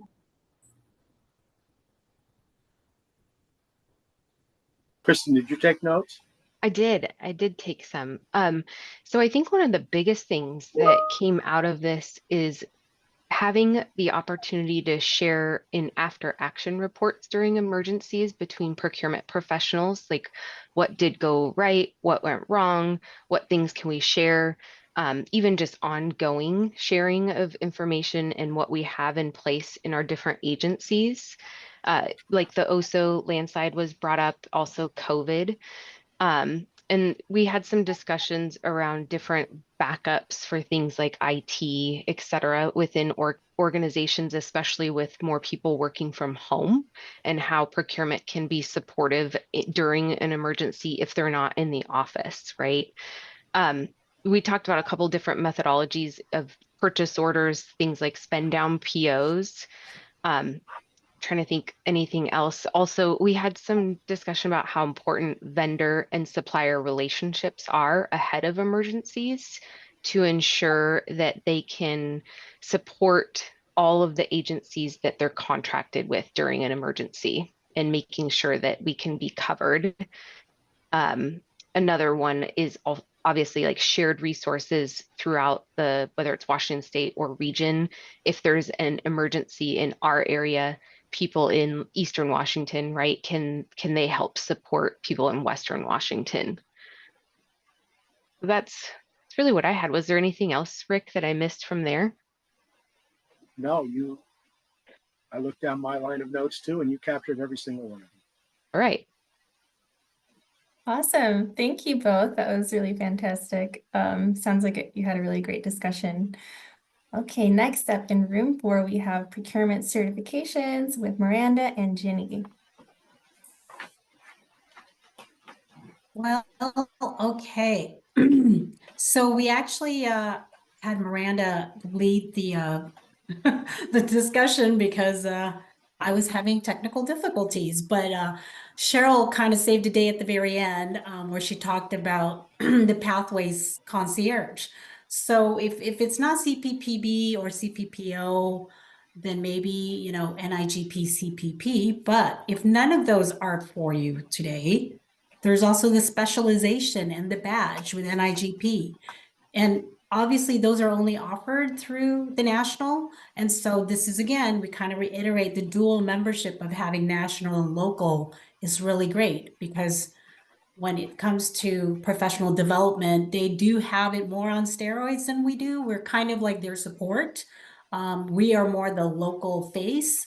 And so obviously our training would be more geared towards Washington State. But if you want to learn about best practices throughout United States and Canada, obviously the national will go with, you know, that's something you want to go for. There's definitely resources as far as subject matter experts. So, you know, you can, you know, Miranda had offered her email. That would be the VP at Washington NIGP. You can email us at info@NIGP and somebody there will answer you. There's several folks that have access to that email. So, you know, we kind of presented a whole bunch of slides today. So that's something that we will email everybody here in the room as a resource, so you can go back and, you know, reference back to it. But at the end of the day, we had good participation. I was able to meet new faces that I've never met before. And so it was really good to just, you know, have them share what their struggles with. And so some of that are my own King County people. And so, you know, I'm teams away chat. So definitely use me as a resource for that. So Yeah. Cheryl, is there anything else I might have missed? But I think we got it covered. Okay, go ahead, Erin, to the next one. Awesome. Thanks, Jenny. That was a really fantastic recap of your discussion in your room. Next up, we have room 5, which is with for emerging professionals, sharing resources and tips and tricks with Brianna, Cass, and Connie Wall. Yeah, thanks, Erin. So our breakout session, we talked about advice for emerging procurement professionals. You know, what is one piece of advice you wish you had when you just started out in your career? And we heard that finding a mentor was a great piece of advice. Breathe. Fittingly, I see on our agenda that we have a mindfulness and then stress management topic. So I'm sure everyone can relate that our career can be overwhelming. So just reminding yourself that you can't be expected to know it all. Even our seasoned professionals are constantly learning things. So building that network, again, finding a mentor or even, you know, a network of your peers is just so important. So you can learn from one another and stay on top of all the changes that do occur in our field. We also talked about how do you balance seeking advice versus taking initiative to solve problems independently. And the biggest takeaway here is that you do your research, you assess, but then when you do ultimately go to seek advice, make sure that you're looking for feedback, not just answers. You want to learn again from your experience. So take, you know, a proposed solution, demonstrate that you did that research, but also try to learn from whom you're seeking advice from. And lastly, we talked about imposter syndrome. So how do you deal with that when you get a new procurement that's challenging or just in general? And again, the biggest takeaway here is kind of own it. You know, no one's expected to know it all. We all have achievements along the way. We even talked about, Linda shared with us, storing a folder of all the good things that you've done throughout the year. That can also be helpful, of course, when it comes time to performance reviews. But just a reminder when you do have those more challenging moments to, remember that you did accomplish a lot. So be proud of that. That's fantastic and very relatable topics as well. Thank you so much, Brianna and Connie. And thanks, everyone. Thank you to our moderators and everyone who joined the discussions. I think that's really fantastic. So with that, it's now time for a quick break. You can stretch your arms, reach for that coffee you wish you had. We'll see you back here in 10 minutes. Great. Thank you so much for that, Erin. Okay. Awesome. We're not going to have elevator music. I was going to try to do that, but make sure people are able to run away and do a bio break or whatever they have to do. So for now, we'll just kind of mute ourselves, but I'll keep the slide on. Cheryl, if you're in the room, Yeah. I just want to make sure I have a button called remote control.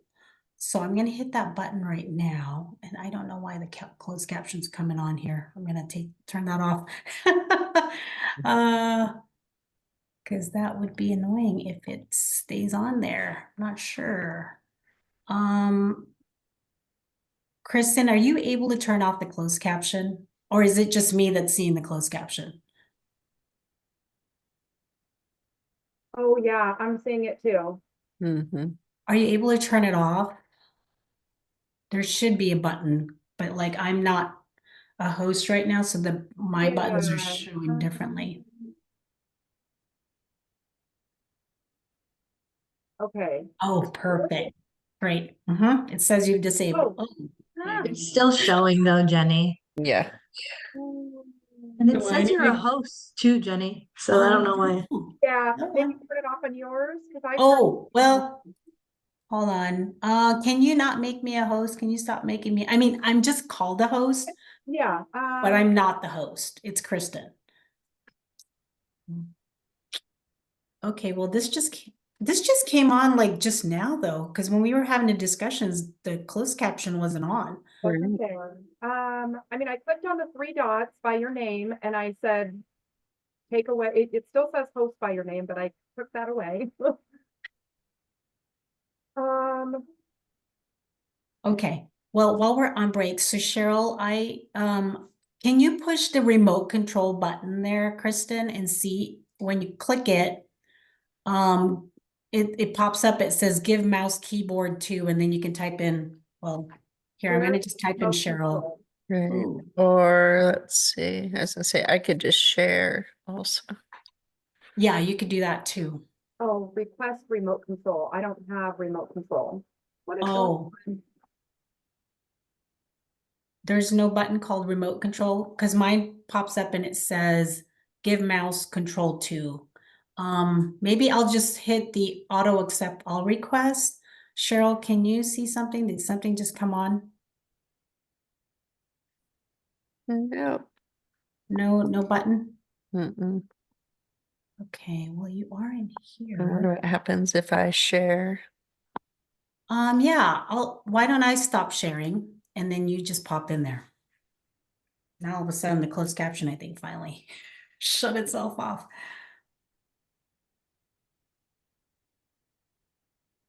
All right, Cheryl Manke sharing. Lovely. Yes, thank you. That works. That works. Can we get rid All of the Zoom bar? Yep, from current slide. Yep. Awesome. Great. Okay, I'll do a quick break too. Okay, me too. Yeah, and then Kristen, if whoever, Kristen or Stacy or somebody, when it's time for everybody to get back, I plan to get back at like 10:29, so we can start right at 10:30. We're doing good on time. Thanks, guys.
All right, folks, we got 1 minute to go and we'll get started with Cheryl.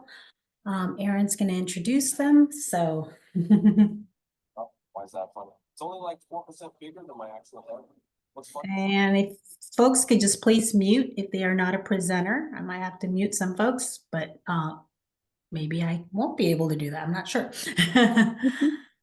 But please, we don't want any interruption during this wonderful presentation that's about to begin.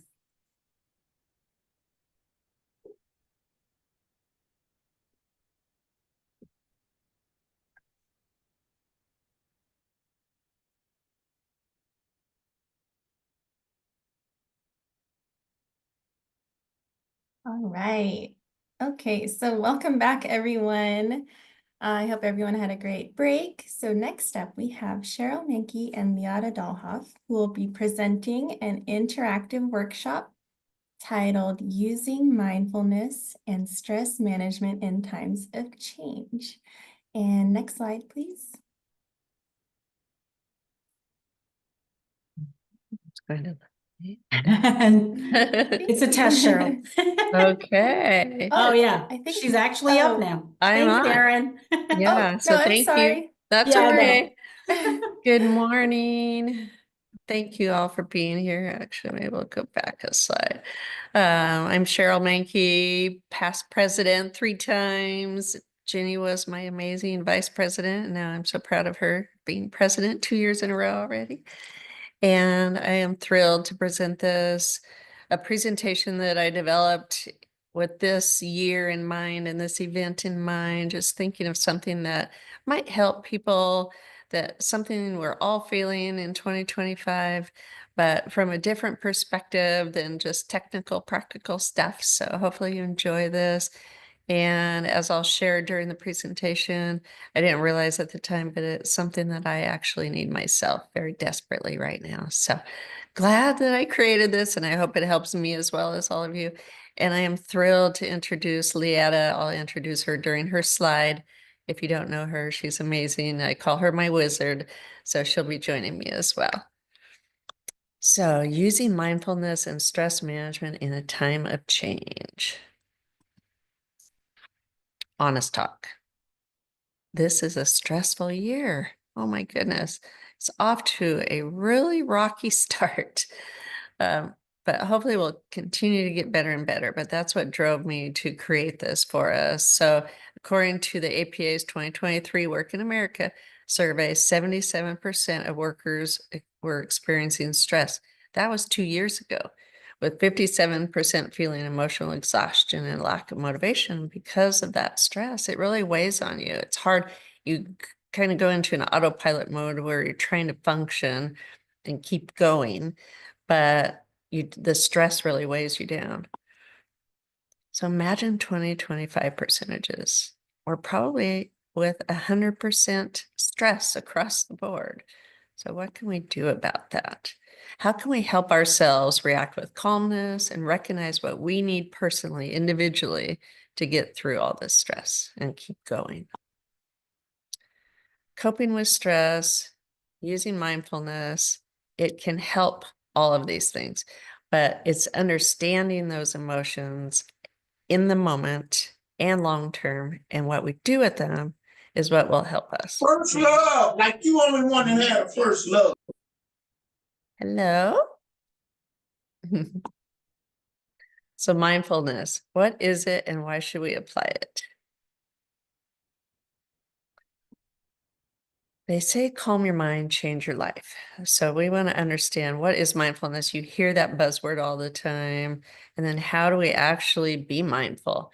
So it's a focus on our emotional awareness and acceptance, which helps you then understand and cope with the stress and other uncomfortable emotions that might be hitting us and help us gain control, which then in turn gives you some stress relief. Awareness is the knowledge and ability to focus attention on your inner process and experiences, such as the experience in the present moment versus thinking about yesterday or the future, the what ifs, all of that. You just pause and breathe and think about right now. And then acceptance is really accepting, observing, acknowledging what we're thinking or feeling in the moment rather than judging it or avoiding, which is what we naturally tend to do. If you can do these things, it really benefits key relationship skills such as being present, attentive, but also really important, regulating our emotions, being self-aware, and cultivating empathy and compassion. They say reducing emotional reactivity. When you're in tune with your emotions, you're less likely to respond to situations impulsively. Instead, you respond with a clearer and calmer mind, using words and making decisions that are more focused, more calming, more solution-oriented, more productive for everyone. And then that reduces that escalation and your own stress. When you understand what you're feeling and why, what your triggers are, which we'll learn more about, then you're more equipped to manage those emotions effectively in the moment, which leads to better control over how you express your words, so your emotions don't take over in a work situation, at home, in life, in relationships. But if we do start to snap because we're triggered or we're heated, we're stressed, then maybe we can pause internally and recognize, okay, wait, it's not helpful for me to go off right now. I can take a breath and I can come up with words that might be more productive and helpful. So this is where I just got emotional for a second. I want to share my personal experience. So this is my husband and I, and Christine Warnock and her husband. Many of you probably know her. She's with DES as well. We both were at the enterprise procurement manager position for the state, and she's now over all the policy. So I found out recently, after waiting a month, I found out the end of last week that my husband has cancer. And they said it's a very rare, very aggressive form of cancer. And we had a friend find out from high school that came by and wanted to comfort us. And instead, because of what he's been through in life, losing his wife with 2 young boys, he immediately jumped into naming every single person we know that has passed away from cancer and how terrible their deaths were. And it's just my husband's turn now. And it's just life, and you're next on the list to die. Through all of this, finding this out, you go through this cyclical thing. It's like the 12 steps of grief. You're sad, you're scared, you're angry, you're in shock, and it just keeps going over and over and over. And you're trying to process all that, still keep functioning, keep your house going, keep your work going, keep your kids okay, keep my husband okay. I have to be the strong one as I'm going through this cycle, and that's natural. He's going through this cycle, and we may or may not be aligned with that, and I have to support him, and he supports me. And then my friend comes in, our friend, and triggers me. And I didn't realize what was happening in the moment until I remembered this slide deck. And I remembered that I was teaching in this deck about triggers, which Leatta taught me. And I thought, wait a minute, why am I feeling anger and hatred towards our good friend of 50 years? And I wanted to scream at him. In fact, I did. I said, stop, enough. Matt's not going to be another number in your list. And I never wanted to see him again. I said, he's banned from our home. And then I realized, okay, you're triggered by what he was saying. You are in this cycle up here and trying to make sure that you're okay and Matt's okay and that everything's going to be all right. He's telling you that basically he's about to die and to plan for that. And that triggered me. And so my reaction, my response was a triggered response. And this is an extreme trigger. There are so many more that are little things that trigger us, right? That we'll get into, but this was just an example that I wanted to share. So what I did was, before I called the guy and banned him from our lives, I called Christine and Ed, and they put me on speaker, and I talked it through in tears about what happened, what my trigger was, and they helped me accept what I was feeling, be aware of what I was feeling, and then calm down and not snap, which really helped. So we will learn more about that. So what is an emotional trigger? Emotional triggers are environmental, interpersonal, sensory, or cognitive situations that spark sudden negative reactions, like that did in me. And again, that's an extreme example. It could be something so small that happens at work or in the car or with your kids or your spouse or whatever. These triggers are personal and they vary from one person to the next because they're based on past or current trauma in life, at work or at home, or as simple as a feeling that someone is criticizing you for the way you handle a task.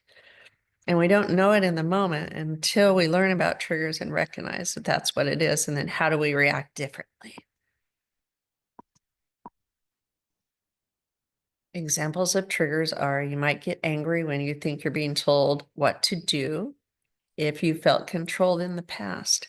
You might get anxious if someone isn't there for you because maybe you had emotionally unavailable parents or other people in your life. You might get angry when you feel you aren't being heard because maybe you felt ignored or dismissed growing up. And you might panic, etc., etc. So we need to pause, breathe, reset when these things are happening. You need to recognize it first and then call someone to talk it through.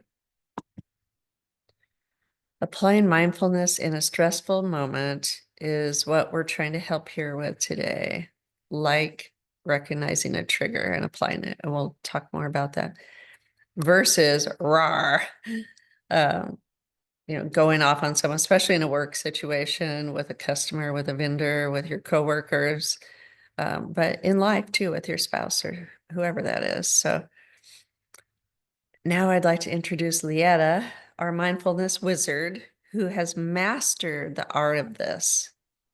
Leatta, do you want to come on? Shut my video on.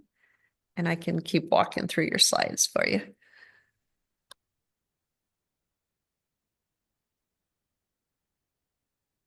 Can't hear you, Leatta. Uh-oh.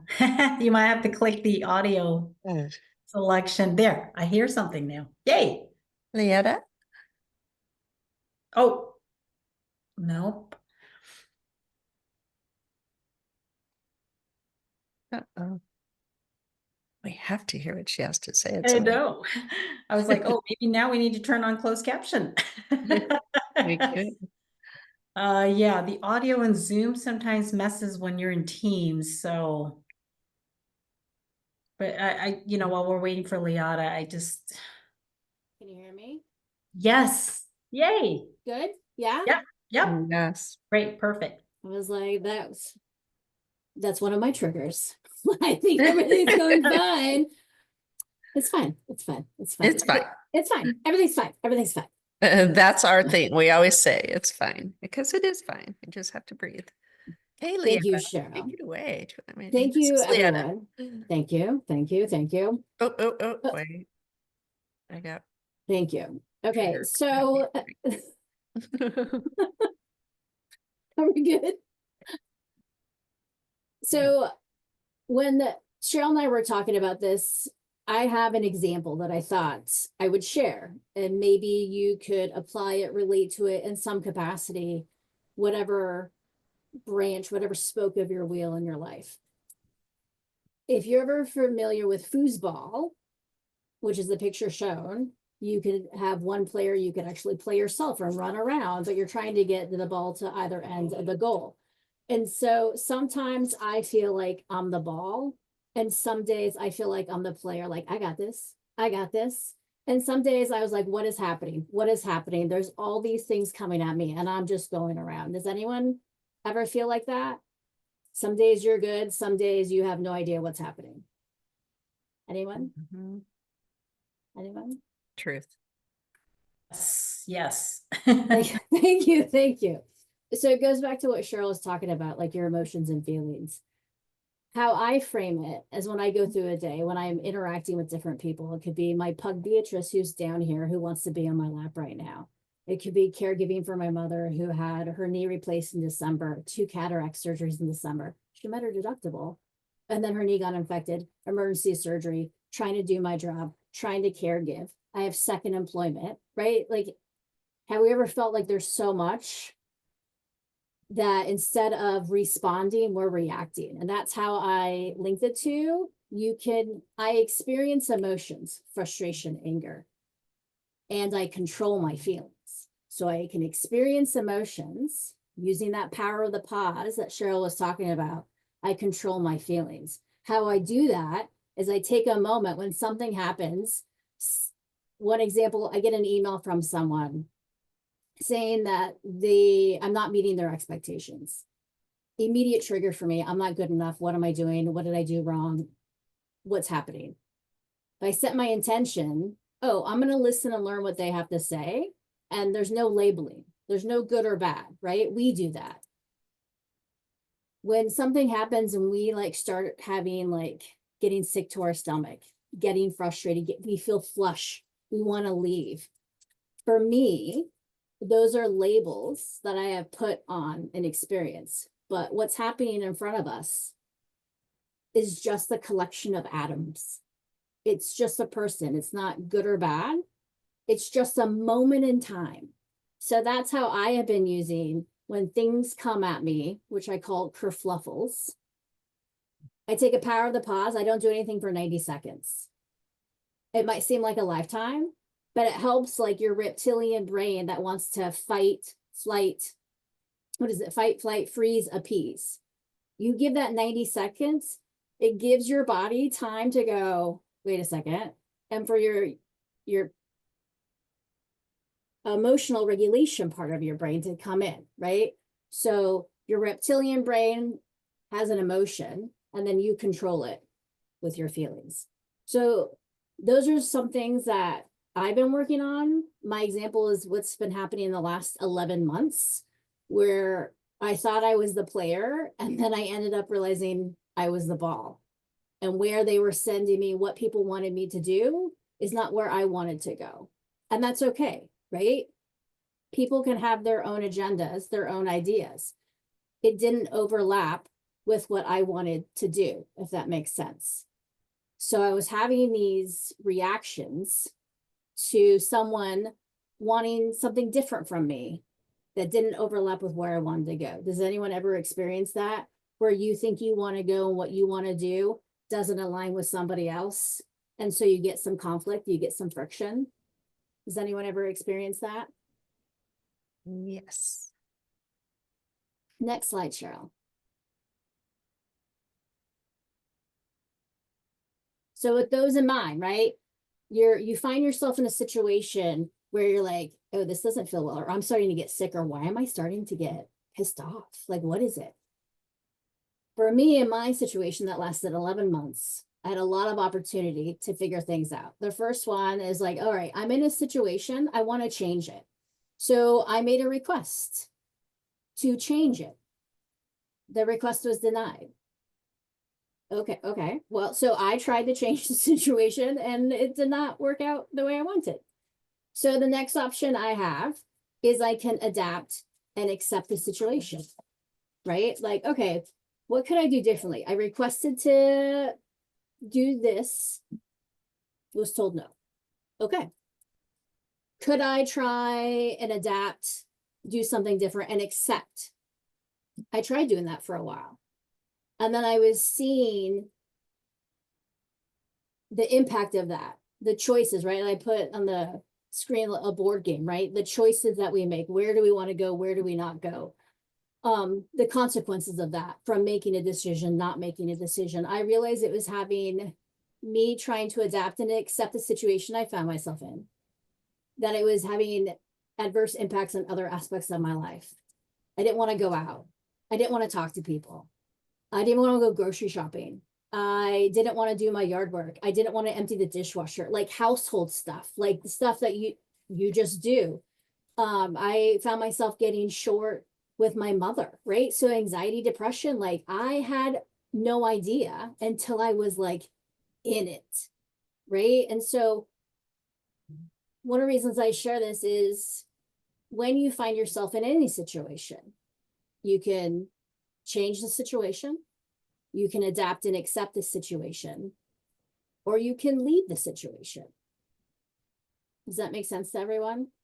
Not labeling that super easy, super hard. not labeling it at all as a positive or negative. But when you find yourself in a situation, you can change, you can adapt and accept, you can leave. Does that make sense to everybody? Yes. Yes. So I worked on that, right? So I requested to do something different. I was told no. I took it personally at first as like, I don't fit in here. And then I realized it's not about me. It's not about me at all. But how do I make it about me? Right? How do I say, well, this is what I am looking for in my life, right? Next slide, Cheryl. So that it came to where are you in all this? Where am I in all of this? This is an example of self-care can be saying no, setting boundaries, asking for what you need, putting yourself first, which is very uncomfortable for me. And so I did. With those 3 options, I tried to change, tried to adapt and accept, and then I chose to leave. I put myself first. Next slide, Cheryl.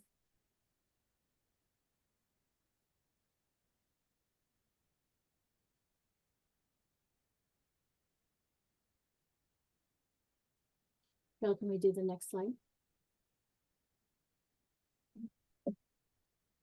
Are you on your Sure. happy place slide? Is it? Next slide. Can you see? No, it's not changing, Cheryl. Oh no, it should change for me.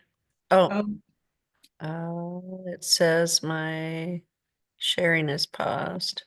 I mean, I can act it out for everyone. Imagine if you Let's see. Let me try to reshare. Okay.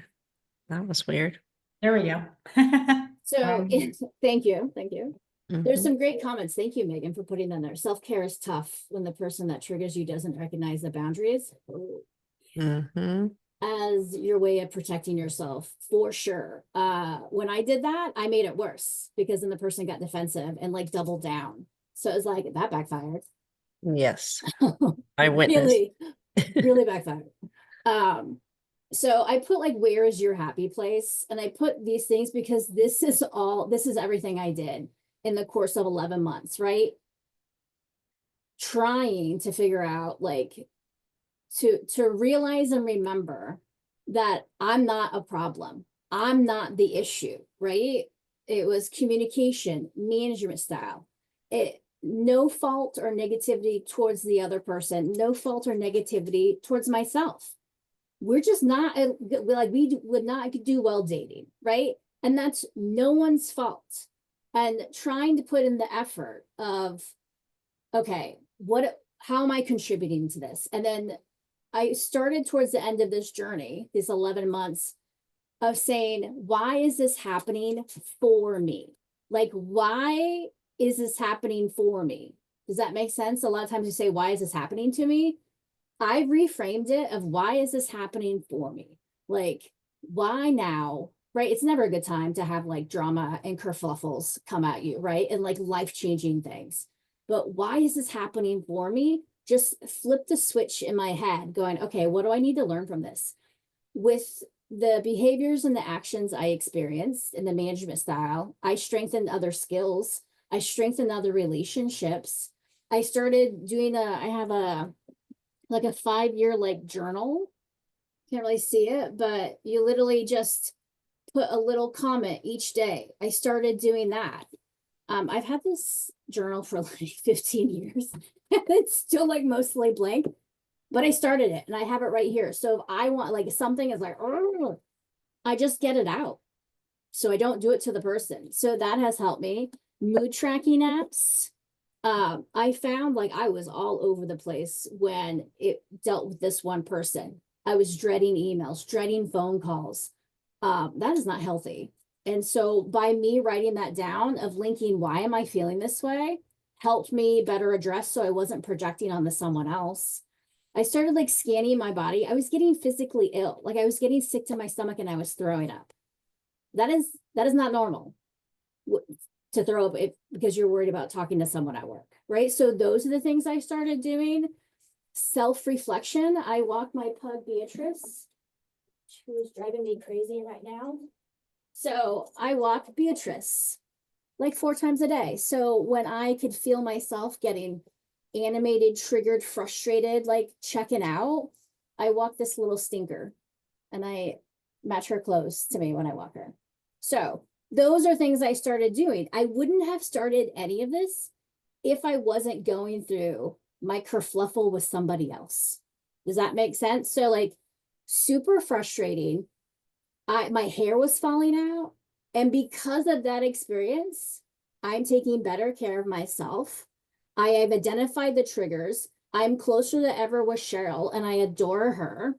And I realized what I want to do moving forward to reach my full potential because I experienced something that did not align, right? If that didn't happen to me, that experience, I would not have left. Because of going through that, I found an opportunity at Commerce, and I literally just started at Department of Commerce this Monday because I went through all of this, managing my interactions, visualizing my goals of what type of work environment do I want to be in? What do I want to do? I want support to be able to caregive for my mother. I want to be able to walk Beatrice in my field, right? I want to be able to have second employment and not get discriminated for it, right? Like I want to be able to breathe and like wake up and I'm excited to do some really, really cool stuff, right? And I kept saying, you got this, you got this, you got this, you got this. And I reached out to my peeps, my favorite peeps. And I found this job opportunity when everything is frozen and everyone's saying, don't change, don't go anywhere. It's too risky. I took that risk. I found my dream job. I applied for it. I interviewed on a Monday. I got it on a Thursday and I just started on Monday. Like that's how quickly things can change.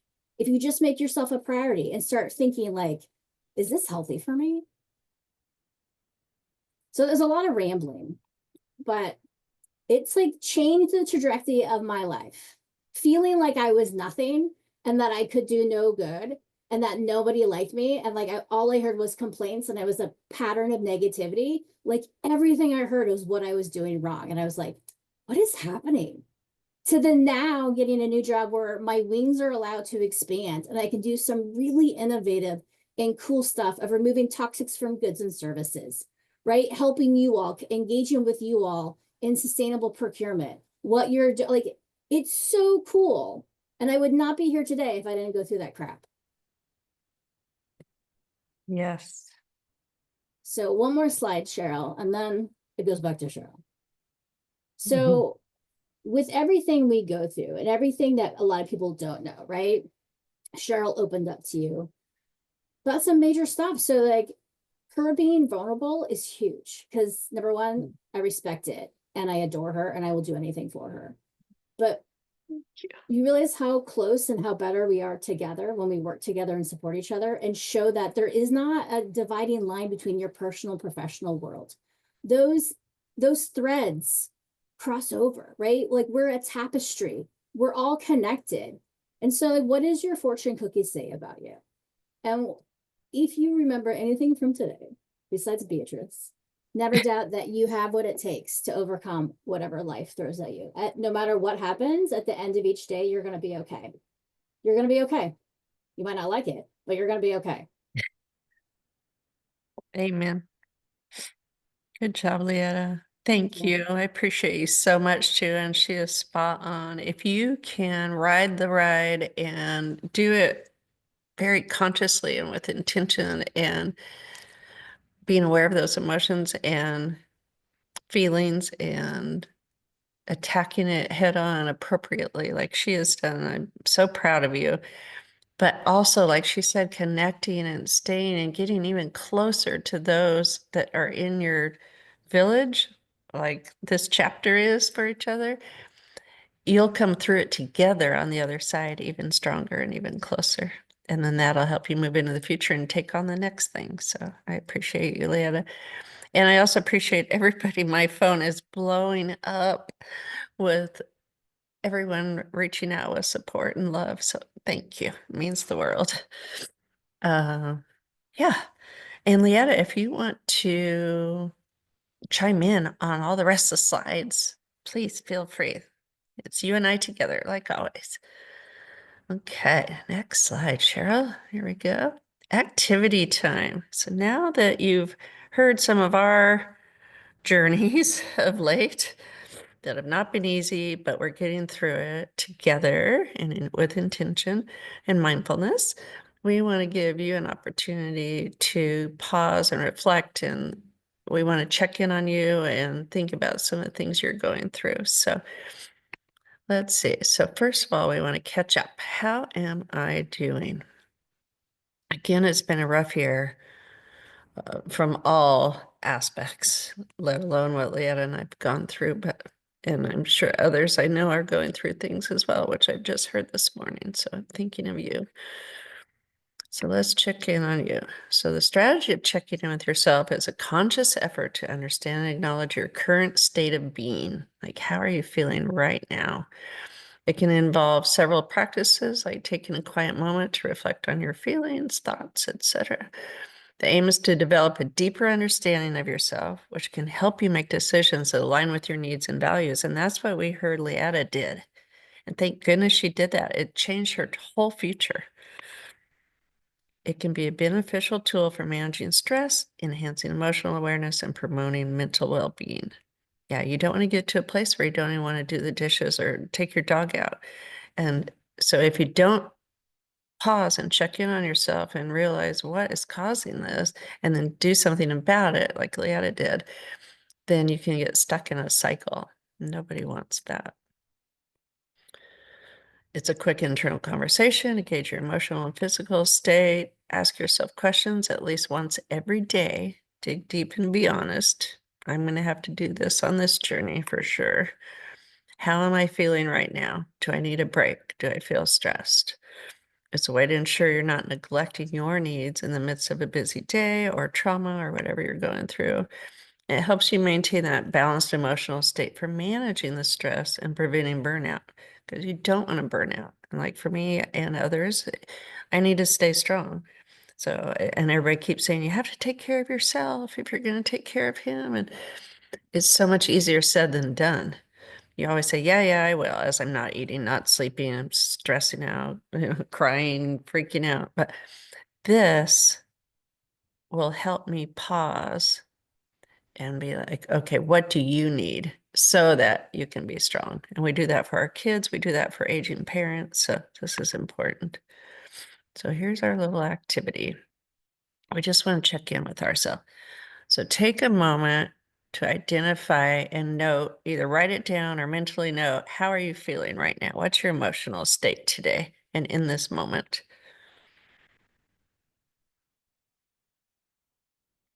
For me, I feel relief and supported and loved, while also feeling stressed and emotional, but I feel really good right now because of all of you. So, number 2, what does my body need at this moment? Listen to your body. Do you need rest, movement, nutrition, relaxation? Like at lunch, I need to go out in the sunshine and take a breath and look at the water and get something to eat. Number 3, what self-care action can I take today? Simple as getting water, stretching, a walk, a snack. Is there anything I need to forgive myself for? That's crucial. Let go of that burden. And I need to forgive myself for being angry that our first initial prayers weren't answered, that it was cancer, right? It's okay to be mad about that. More questions. What accomplishments can I celebrate today? What are those small victories that'll keep us going? How can I be kinder to myself in this moment? Treat yourself like you would treat a friend. Offer that kindness. What can I let go of that's not serving me? Habits, thoughts, obligations that aren't helpful right now. That's something I need to pause and focus on and really think hard about. Because I have a lot on my plate now, as if I didn't already, right? And then what brings me joy? How can I incorporate more of that? What are your sources of joy? Your hobbies, your relationships, your community, like this group? endeavors. Make that more of your routine. And it's hard because during stress, like Leatta said, she didn't want to do even this normal everyday things. So you can't imagine doing something additional, even if it brings you happiness. You don't have the energy or the time or the strength to do it. But this shows that it's really important that you pause and do that. So does anybody want to share some of their observations about themselves through these questions?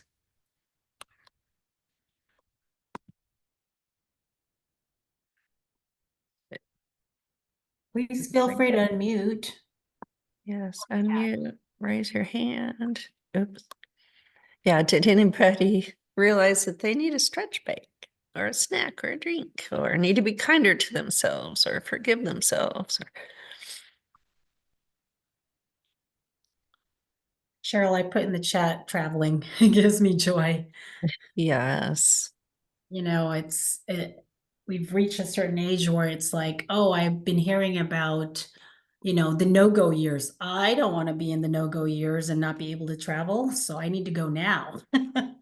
Yes, you're right. You know, we have to keep being vulnerable and sharing. Sorry. We jumped on a plane yesterday and came down to Arizona. We have a house here. The sun is out. We're on a lake. I'm sitting here looking behind my computer at the water going by, and also going to the Mayo Clinic for more expertise next week. And the UW experts told us Monday morning, get on that plane, go take that break. Because we were like, this is aggressive. Do we need to check him into Fred Hutch right now? What do we do? And he said, you need to go to Arizona. You need to go take a pause. It is the best thing for your mindset, for your body, for your healing. Let us do some more research here and find out exactly what we're dealing with. And we'll call you down there and then come home in 10 days or stay there and let Mayo do it if you want to do it in the sun. So even the experts during a time of crisis confirmed that getting sun, traveling, going to your place of joy is best for your body, your health, your mind. So that was really cool to hear.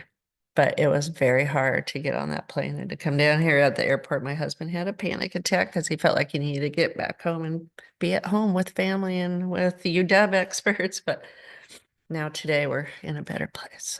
Anyway, I share because if you're in that situation where you're wondering if that's the best thing, joy apparently is always the best thing. Anybody else want to share?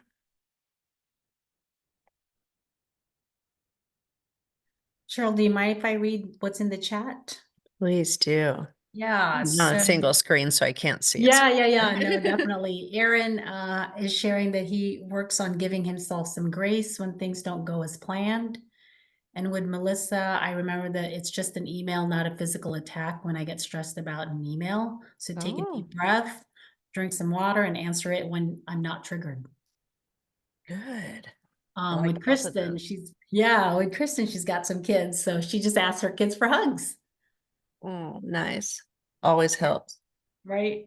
And I've been taking up yoga now for the last couple of years, but I know yoga or Pilates, whatever, do that exercise right after, a 10-hour day, because I do a 4-10. That's really helpful with just grounding me back. I love that. I need to do that. That's all. Awesome. Thank you. I appreciate you all. Those are great ideas. Here are some mindfulness exercises that I found. I haven't tried them except for right now, maybe feeling the warm sunshine on my skin. And seeing something special in every person I know. That is so true. Listening to music, pampering yourself, whatever works for you. Some people love baths, some people don't like it. Some people can do meditation, some people can't quiet their minds enough yet. But it's whatever makes you happy. And my husband's thing is going on a walk. Even we walked in the rain and the dark all weekend at home. It didn't matter. That's what makes him feel better. We grabbed umbrellas and went for it. So it's whatever. Find what works for you and do it.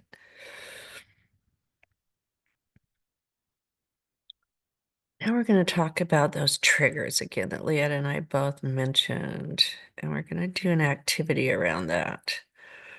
So a trigger is anything that sets you off emotionally and activates those memories of your trauma that you may or may not realize you even have. For me, my father was deemed to, they unplugged, he was in a work accident at Simpson at the logging company. The machines ran him through like a log and crushed him when I was 15 on a Halloween night when we first moved to Shelton. And they said that he wasn't going to survive. And they even went so far as unplugging him. I didn't realize until therapy years later that I have now, since then, I quashed that, buried it deep somewhere as a young teenager in a new town, and didn't realize that I have medical triggers, medical trauma.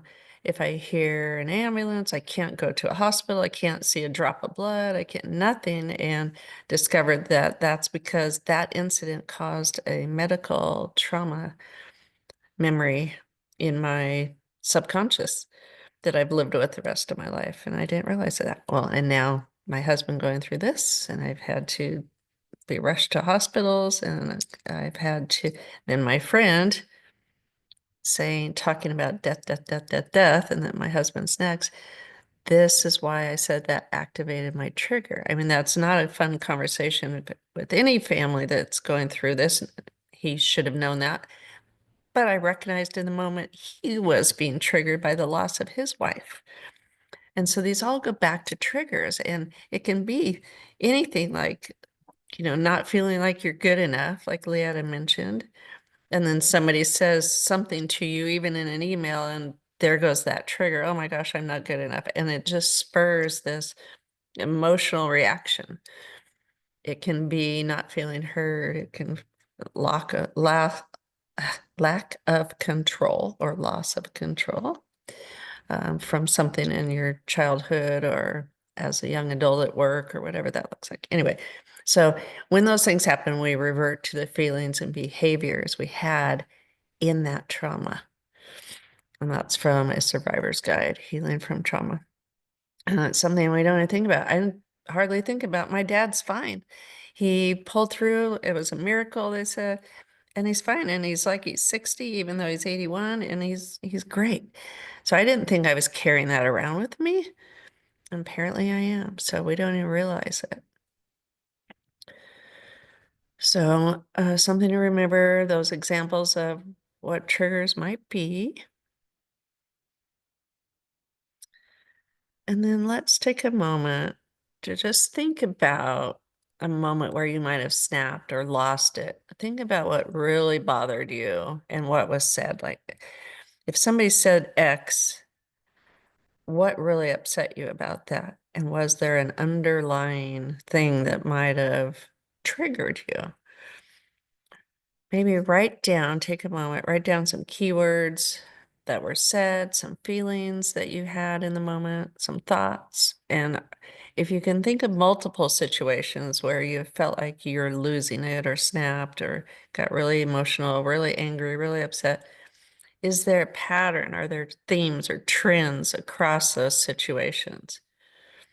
And that's when you start to recognize that that is a trigger for you. I'll give you a second to think about that.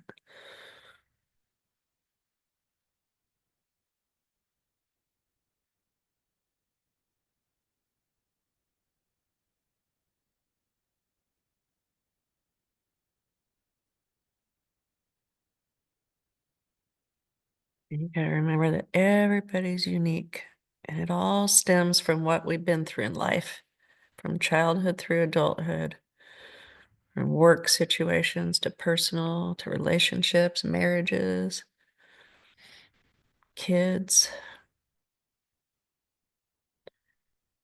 And then somebody says something in an email at work and it sets you off and you don't realize why. Okay, I'm going to move on. So now, remember how you felt. Did you feel heated, angry, panicked, upset? And how did you react because of those emotions? Underline any keywords, notice themes or different hot buttons. Like, do I always get really angry when different people do this or say this to me? Or do I get really upset or really scared when this happens? This is how I recognize that I had a medical trigger. And it took a therapist asking me these same questions.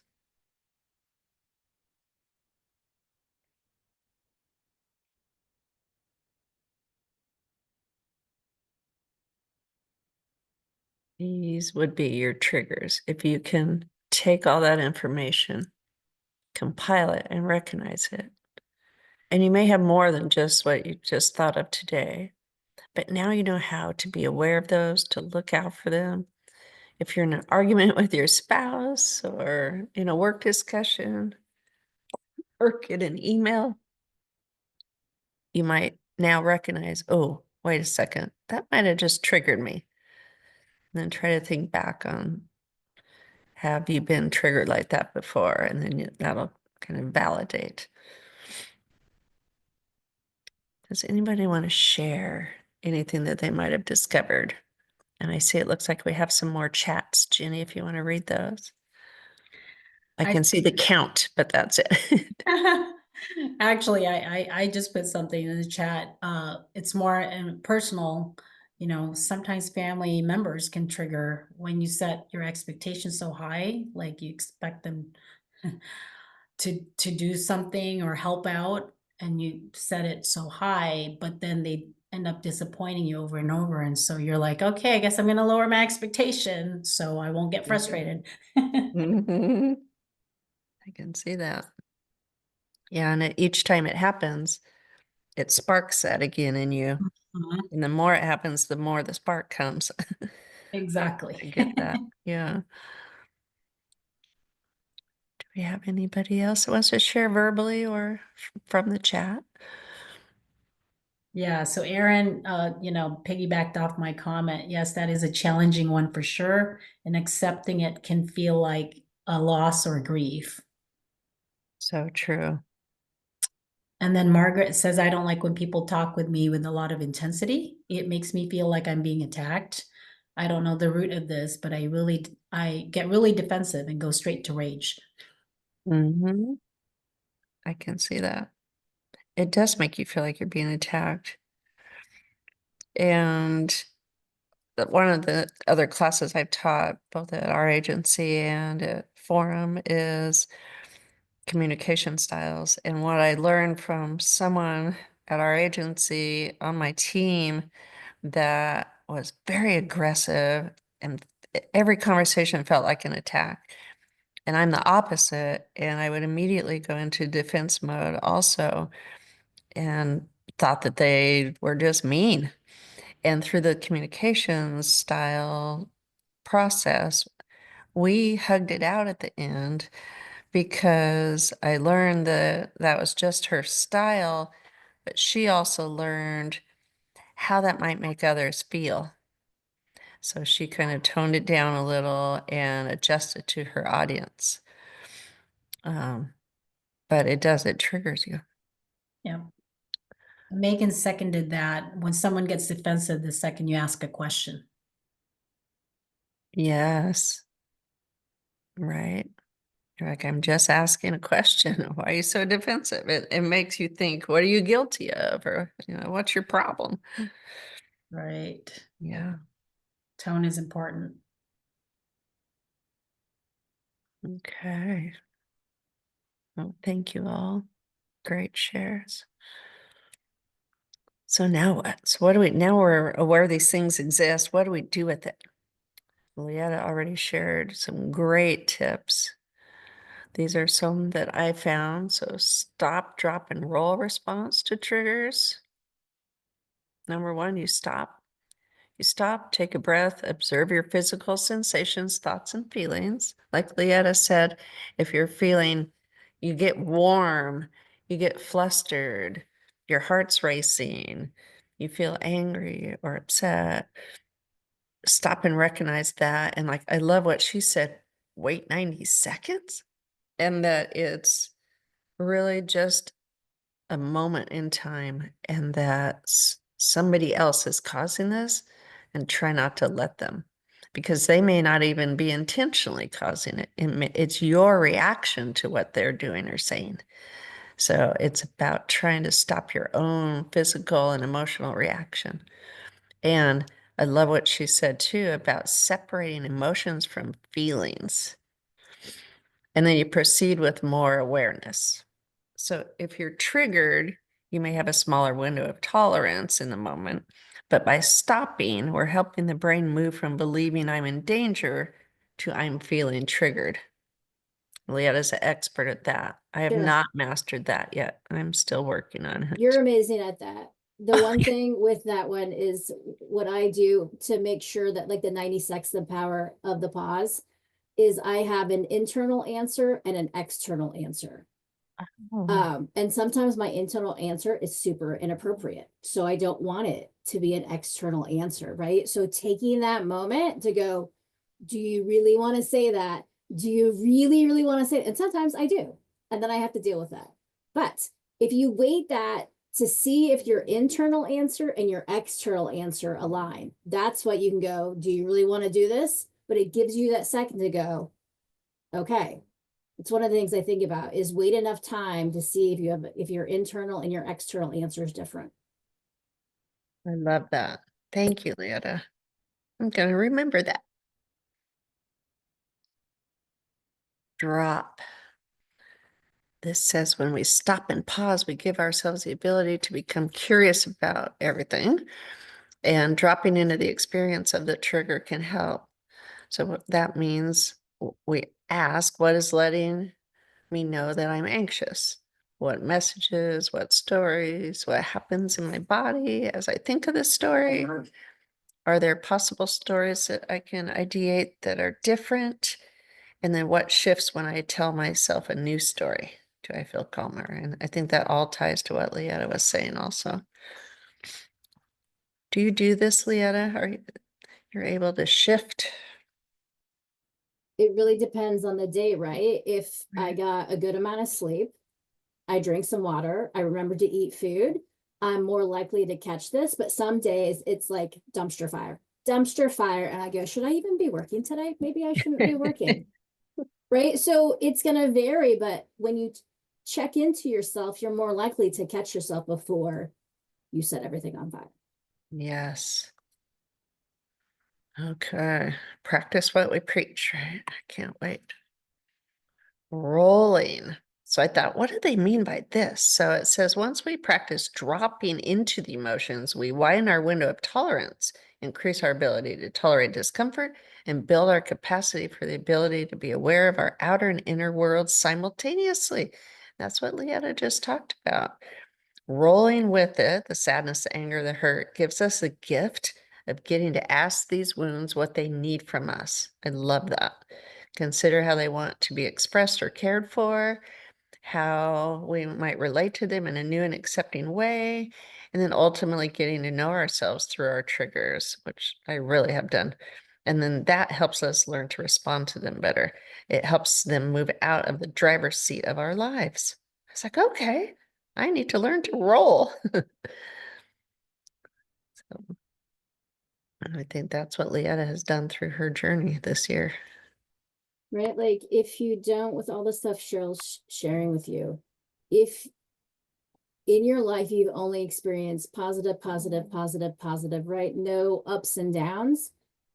What's that saying? Like you can't appreciate the light without experiencing the darkness, right? Like all these feelings and emotions and be able to work through them just strengthens your emotional intelligence and your emotional awareness, right? Which just develops you as a more humane human being who can then empathize and sympathize with others better, right? Like it just makes you a better human being to feel all these feelings and work through it. Absolutely.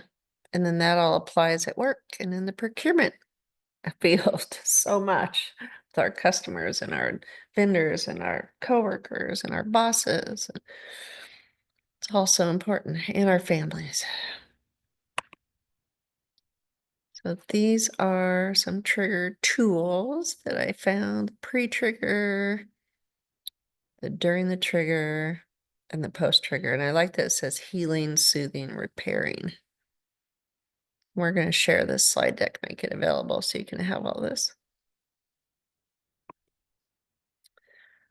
That leads to stress management. Ooh, we all need that right now. What is stressing you in 2025? My dog whimpering at me right now while I'm presenting? Yes, check. You need to go hang out with Beatrice. So these are the usual stress management techniques that we hear about. Take deep breaths, exercise, get moving, all of that. But I wanted to share some different things. We always hear these and I'm like, yeah, I need to exercise more. I need to sleep better. I know I need to make more time. Yes. But do we really do it? Sometimes on and off, but what else you got? Because I need something more that I can actually do maybe. So this I found, this 5, 4, 3, 2, 1 grounding exercise was kind of cool. So it says it helps calm you and pause you in the moment in a stressful situation. That's more what I was looking for versus go get more sleep tomorrow night, So you look for 5 things you can see, 4 things you can hear, 3 things you can touch, 2 things you can smell, 1 thing you can taste. I can tell you through these stressful hospital visits and things, I have not remembered to do any of this when I'm in panic mode hearing this bad news. So I don't know if I need to print this out or write it on my hand or something, but something like this would be really helpful in those moments of panic and trauma, right? So let's all try to remember this. Cheryl, one thing that my friend just reminded me of is on your phone, you can set alarms and you can type in a message. Oh. So you could, I'm going to try it, right? I'm telling you because I still haven't done it myself. You do it first, then you tell me how it works. But you can set alarms and you can put a little message in there, right? Yes. Yeah, and you could put this. Right. And you could 5 pull things it you up. can hear, or stand up, take a sip of water, right? Something like Yes. that in the alarms. Yes, I love that. Thank you. The other thing is living in line with your values. I thought, oh, I didn't know that was a de-stress thing. But the more I read this, it made sense. And especially, I'm hearing this so much in 2025 with people and all the political changes and all this turmoil in public service that we are all going through right now. That it is so much about our values and my dog's lack thereof. So positive psychology theorists say that a key to sustainable happiness is living in line with your values. So this tool helps people learn how to align with those during stressful times, which is something I didn't put 2 and 2 together with that, So they say, describe the challenging life event, identify the values which you've lost touch with because of that event. And this took me back to all the political stuff, right? People are saying in many cases that some of the drama going on in politics and all the changes we're all facing may not align with their values, and that's why they're so upset. And so that's when this kicked in for me and really made sense.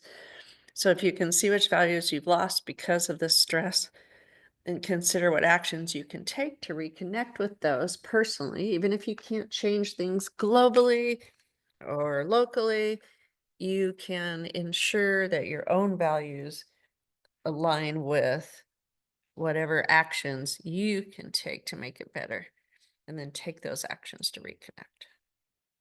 So I thought that was helpful. This is my big thing right now. When things seem out of control, we have a need to control what we can. This I have said 20 times in the last few days.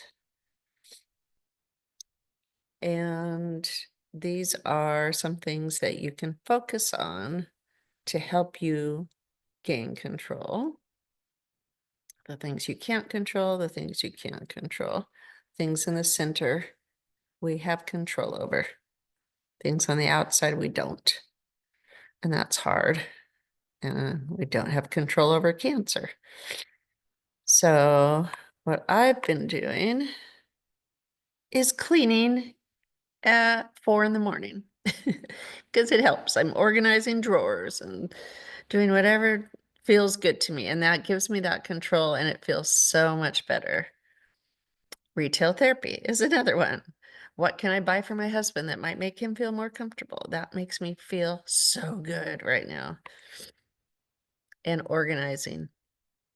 I just need everything to be organized right now. And so you can imagine, since we got the news end of last week, I have been doing all these things nonstop. And so has he. And so it's just it's again, finding your joy really. But in situations like this, it's about finding what you can control, and it really helps. But what I've learned is there are different cleaning styles is one thing. My husband has a different cleaning style than I do, and that's okay.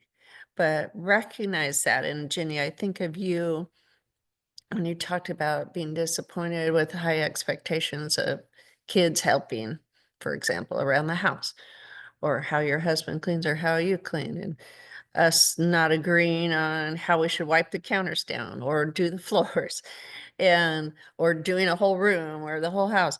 But I didn't realize there are different cleaning styles, and you have to honor and respect each one. And now, if your person you're relying on isn't doing anything at all, or that's a whole different situation. But this was just a good reminder for me. But what was a really good reminder for me was this. And I saw this on TV actually, and then I did research on it. I organize around the house much differently, the opposite from my husband. And when you're high stress in these traumatic situations, for me, one of the things I can control is I like everything in its place. I have a couple closets that are not organized, that's like a dumping ground, if you will, but the rest of my house needs to be everything in its place. My husband's the opposite.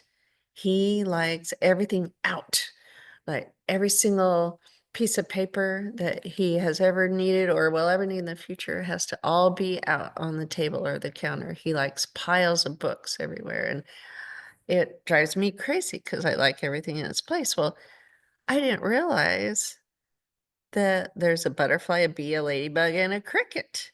So let's talk about those. And these are things that we need to know about each other, like a personality or a communication style, and then accept that there are different styles, and it helps you relieve that stress. This is my husband, and I didn't know that was a thing. He craves visual abundance. He needs easy and fast systems. So this says out of sight, out of mind. That is not true. Does not like putting things out of sight. It needs to look like this, and he knows what everything is, but leave it alone. He always says, don't touch it. That's my system. And now I know it's just because he's a butterfly. So I can accept that. That's what he needs to feel comfortable, especially during now that, this trauma time. I need to leave that alone. So a bee craves visual abundance, but prefers detailed organizing. So you'll see the people with their perfect pantries labeled and all that, just like this. They pile items that can be put away properly and prefer to see everyday used items. So like this, they want to see their pasta, all this, and use it. I'm a little bit like that because I do have that. but I am more this. And does anybody recognize this apartment and recognize Monica? So visual simplicity, need fast, easy systems, prefers everyday used items out of sight, but shoves and hides items when tidying up and struggles to use detailed systems. So I'm somewhere in between the last one and this one because I do like it like this. And so now imagine if this is our house and my husband's papers are piled all over right here. And then that can be a source of tension between us because I'm like, I can't have those papers here. And he's like, I need them here. So this has been so eye-opening for me, and I can let that go. He needs to see them, especially right now when he's stressed. So I can let that go and ignore it and leave it there. Everything else can be okay in its place. He can have his papers right here, right? And that's something I never thought about. And that closet looks like this for Monica, if you've seen that episode. And that's how my closet looks like. Admitting that. And then the cricket is the last one, and they want everything just simple, everything out of sight, everything just clean and nothing shown. I am a little bit like that too. I have a touch of that. So I'm kind of a combination. Anyway. So what's your style? Understanding your own style, first of all, and then accepting and sharing how you need to do things with your spouse. So I let Matt know, and then, but giving him the same grace and understanding. And this can be at work as well, especially if you're sharing community space or sharing an office or cubicles. You might see some people have piles of paper and some people have their desk clear. Some people have knickknacks. Some people don't like that. So just giving grace that that is how people need to be organized in order to function and feel good. So I love learning this. Does anybody want to share what their style might be? I see we have 89 chats. So I see someone is a cricket. I wish I was a bee. Kristen Brewington, I'm a cricket mostly. And then Maya is a combo of cricket and ladybug. Love it. Leatta didn't say what she is, but she says when she starts to get stressed, she starts donating tons of items to clear out the mess. Oh, nice. Yes. Yeah. Interesting. And it's amazing how things like this really fit into our whole mindset and our emotions and our stress relief. I feel so much better knowing that our styles are a thing and that we need to accept them. The other thing is manifesting and finding your happy place. So manifestation, you probably heard about. People believe it or they don't, but you hear so much that it's a process of bringing your desires and goals into reality through focus, intention, and belief. I have parking karma on here because, whoops. And I'll talk about it in a second, but I'll go to happy place first. So somewhere we can escape to, somewhere, like I said, the sunshine, it gives us that peace, that calm, that connection that we need. It's where we can become lost. Our stress can be relieved and forgotten. Manifesting is, again, if you can dream it, believe it, achieve it. They say if you want it, just get clear on what you want, ask the universe for what you want once a day, work toward those goals, trust the process, receive and acknowledge what you get.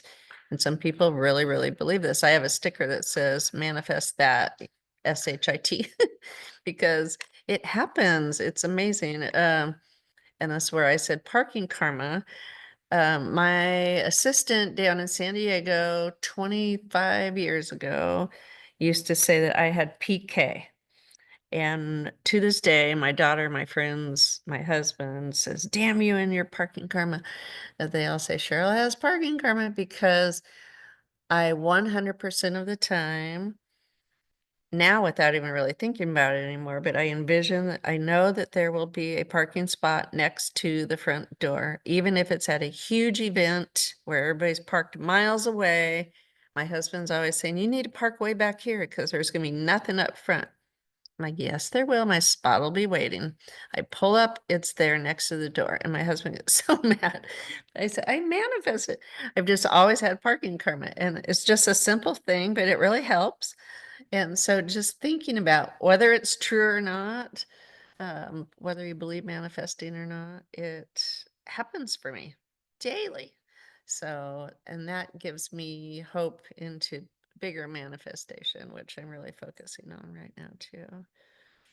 Everybody wants to carpool with you now, Cheryl. Okay, let's do it. Happy places, again, essential for our physical and mental well-being. Spending time in our happy place just builds up the immune system and lowers our heart rate. What?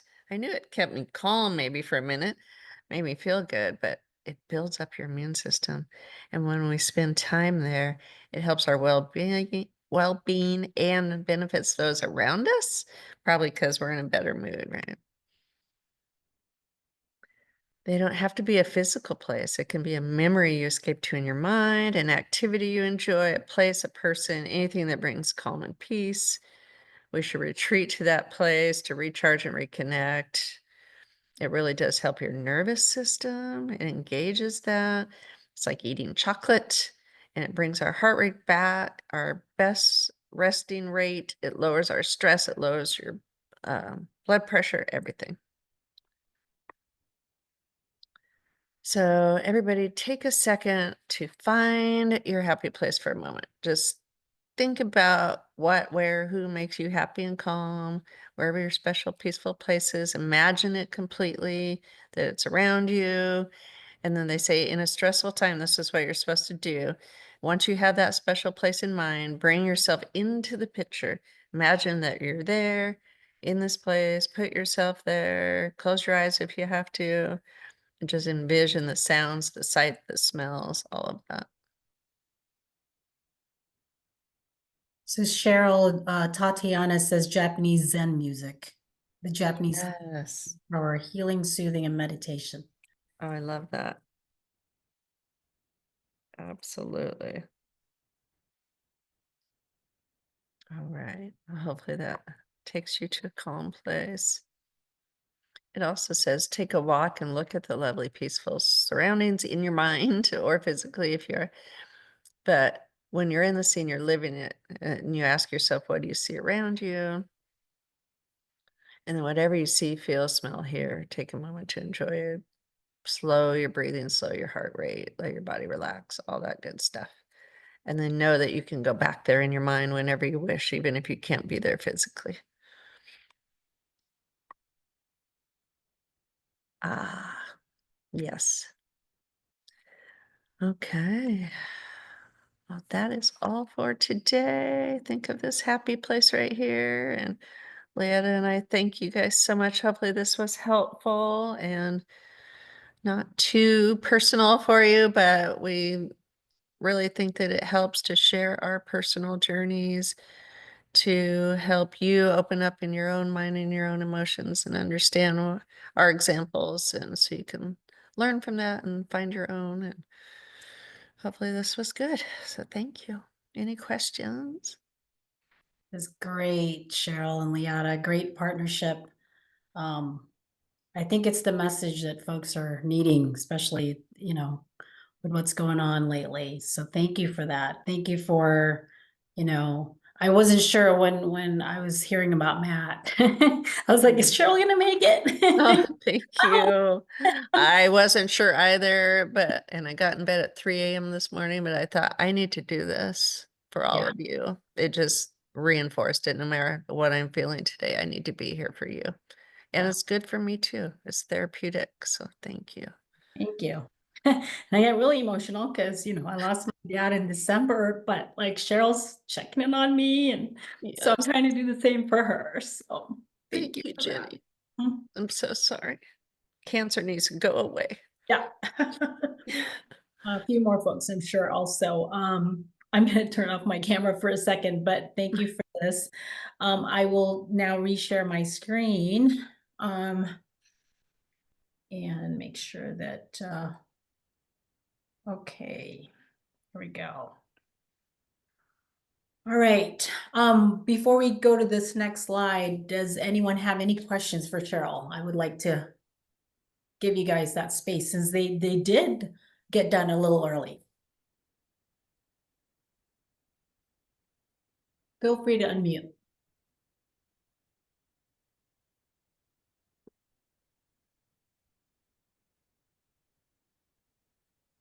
Boy, we have a shy group this morning. And I don't know in a why happy place still. Yeah, definitely. I'm gonna hit the chat here. Yeah, I know the closed caption turned on. I don't know, it only turns on when it's me, so I'm gonna, yeah. I'm not sure how to turn it off. We tried to, so I apologize for that, but maybe it helps some folks as well. At any rate, thank you again, Cheryl and Leatta. Again, congratulations on your new gig. We hope that that works out well for you, and you know, good luck in your new career at the Department of Commerce. And we'll stay in tune with with Cheryl and her journey as well. So thank you for again being vulnerable and just being transparent with all of us about what's happening in your personal life. So Thank you so much to you and everyone. Yeah. So I guess our next slide is more upcoming events. So with National NIGP, as we mentioned earlier, they have a VCon. So this is the spring conference and they do it virtually. And it is in the end of April through May 1st. And you can see there's a special offering right now. I'm assuming the first 200 registers has probably gone through, but there is this, $100 off if that helps you. So if you are a member of National, it's $199. And if you are not a member yet, that you would pay an extra $100 there. And what's most important is that you get 24.5 contact hours that you can apply towards a certification class that towards your certification when you apply for whatever certification you are wanting to apply for. The next one, just to let you know what the focus is of that VCon, it's mostly AI and technology for procurement folks. So this is a snippet of what those modules are that they're going to be going through. So if that interests you, there is a scholarship out there you can apply for starting today until March 13th, I believe is the close date. And then another opportunity, I talked a lot about Area 8 Regional Conference. There is one that's going to be going on May 19th through the 22nd. It'll be in the Boise Center in Boise, Idaho. And the theme there is procurement playbooks. So a lot of that is like, if you're new to procurement, they will be showing you what procurement type of playbook that you can, work off of. And just learning more about, tips and tricks. So again, this is the website you can register at if that is something that you're interested in. And then I know that Megan mentioned earlier in the chat about the NIGP course. There is an NIGP course going on the day before this. So again, all of that information is on the NIGP website.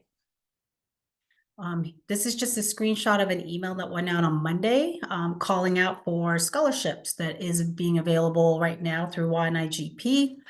And the due date is March 13th. So when you hit this submit application, it takes you to that click to apply button that I showed just a few minutes ago earlier at the top of this summit. And again, if you have any questions, just send an email to scholarship@ynigp.org. And then a super popular event annually that NIGP has is the forum. So this is the last year that the current CEO, Rick Grimm, will be attending this forum, and it's in Denver, Colorado. I believe this is where he started his public procurement journey. but it is ending there, and it's instead of August, it's now in July.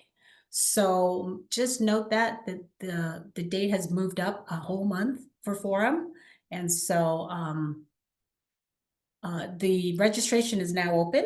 And just as a preview, they normally have these keynote speakers, and you can see what they'll be speaking on the certain dates, and that they are basically the plenary session. It's almost like one of those that inspires you first thing in the morning after breakfast before they kick you off for more training classes. So that's what that is. If you've not attended one, we will typically do a webinar for first timers or folks that have never done forum in person but have done it just virtually, what that looks like.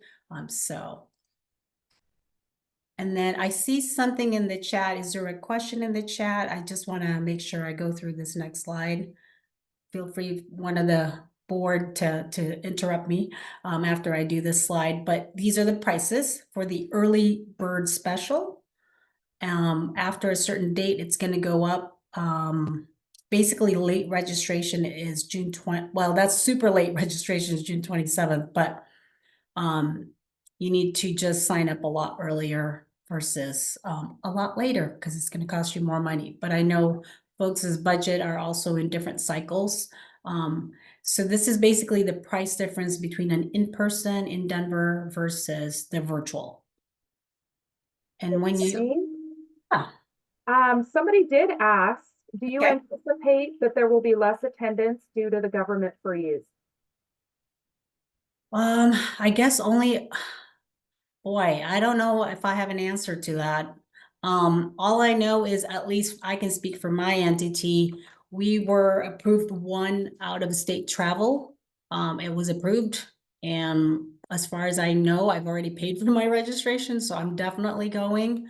But for you guys is it more of I know a lot of folks have federal funding. Is there somebody here at Sound Transit? I don't know if Ted's in the room. I know he signed up for this class. Ted from Sound Transit, are you in the room? Maybe not. I don't see Ted on the line still. Okay.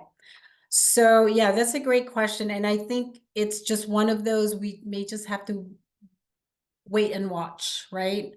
And that could potentially, affect how much you're going to be paying for if you miss the early bird. That means if you do get eventually approved later down the line, that just be noting that it's going to go up a little bit in price.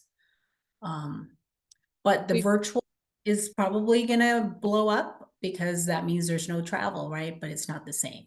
Yeah, Cheryl. Yes, the state has a full travel freeze in place. So unfortunately, state employees may not be able to attend, but virtually, possibly. And I just found out I was nominated for the Anne Deathridge Award. So I would really love to be there. Right. We'll make it happen, Cheryl. We'll see. Yes, exactly. I'll just have to make it happen. Exactly. Oh, that's great. Congratulations on that. For those who don't know what Anne Deathridge Award is, that is one of the highest honors awards from NIGP. And anyway, that's great for Cheryl for her to be represented in that. Okay, well, some folks are okay. I will stop looking at the chat, but anyway, if you have your mobile phones and you're still not on our Facebook page, please scan the QR code that's on the screen right now and join us there. We try our best to update the Facebook page with very similar content that we already put on our website. So if you're not on our website, but you're on Facebook, then you can follow us there. And like I said, we did launch the YouTube channel last year, and we're continually adding more content there. So if you could subscribe there as well. And then right now we do have LinkedIn also as part of our social media. It's not as well, I guess, visited as our Facebook, but we're just going to keep it at bay. So that's there. And then this one's just, you know, speaking of the subject that Cheryl and Leatta just talked about, this particular community is near and dear to my heart. I am the co-founder of the Procurement Women Leaders group on Facebook. This was born out of COVID, where when I was at the women's panel in Nashville, I believe it was in Nashville, Tennessee, I, was looking for connecting, but not via just the group text. And so creating this community, it's a private group, and it is unfortunately just for women, says the title. But we have over 1,100 members here from NIGP that are there. Just Cheryl is one of my top contributors in there, sending out positive affirmations daily, posting, procurement questions. This month we are celebrating procurement, procurement month. And so it's just everybody's contributing to the community. It's not the admin group saying these are the things that we're going to talk about. Rather, everybody's talking about when they're struggling with something or they're celebrating a certification or something. So if you're not a part of that group yet, this is the day to do that. And so if you can, scan the QR code, that would be awesome. If you're having any issues with that, let me know. I am one of the administrators on the back end. I would love to see more Washington State representatives in our group. And then this one, I just kind of added subject matter experts. So we have a lot of those in the room right now. I mean, I can name not just our board of directors, but there's a few folks that have, our seasoned folks, from all over, from Spokane to Bellingham to Olympia. And if you don't know who they are, or if you think, hey, I'm a subject matter expert, feel free to connect with me and put it in the chat. If somebody is an expert on transit or federal funding or, airport, all of those things, again, that's why when I talk about the membership directory, it kind of shows you like where people are located at and what type of agencies. Help them to, reach out to them, step out of your comfort zone, reach out to them via the chat here, or go to the directory and try to find their email, or find them in the Google group. Post your questions in either Google group or in forums. And that's how you can hopefully get your answers for the questions that is daunting you or you're struggling with.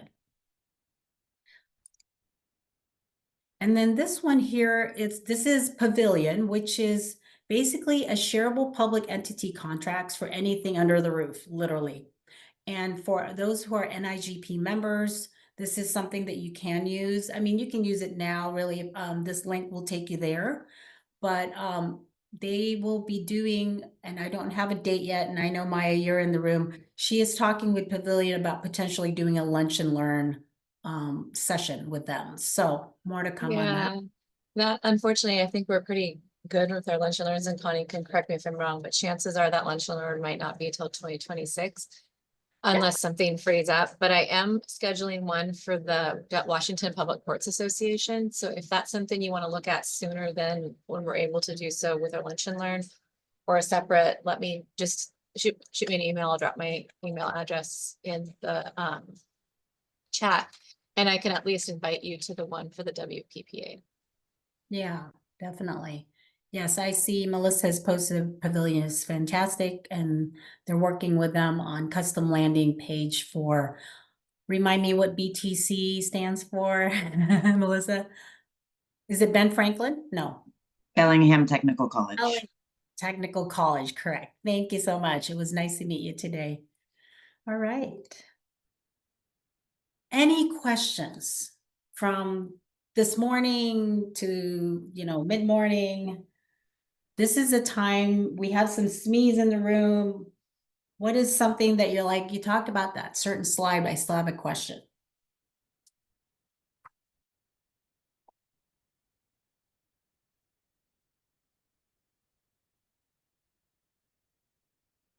Oh, thank you, Michaela. It was nice for you to join.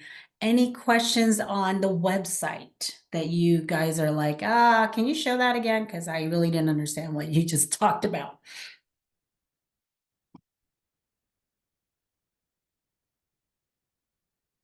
Great.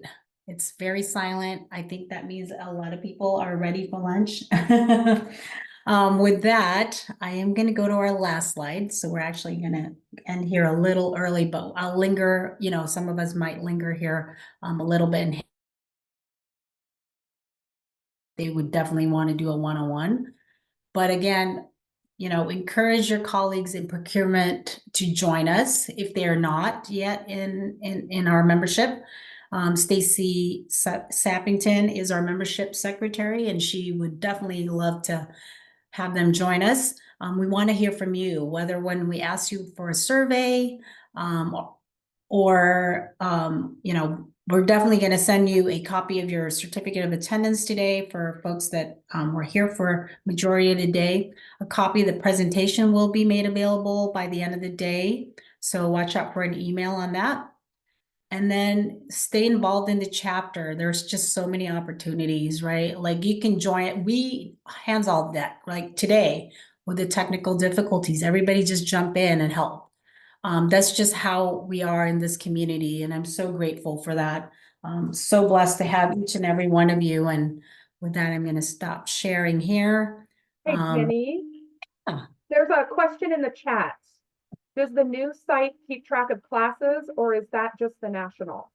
Okay, great question. So our website is only for the local. The national is a separate tracker. So you don't need to, if you're in there, like it goes in your national transcript. So actually that's a great question. Let me, I was just thinking about that. Thank you, Julie, for that question. That's excellent. And I know she's one that like, hey, because in the past, like when we do a class, she's like, how many, education credits do I need to get from this? And because it's a separate function. And so we're getting better at, let's take the attendance right after the class. And now there's this new enhancement from the website where it now creates a certificate. So it goes right into your, in your transcript here in the YNIGP.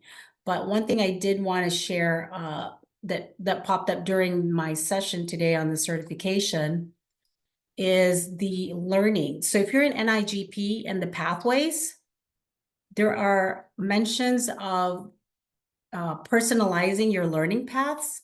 And so when you go there, there's these certificates that you can instantly get.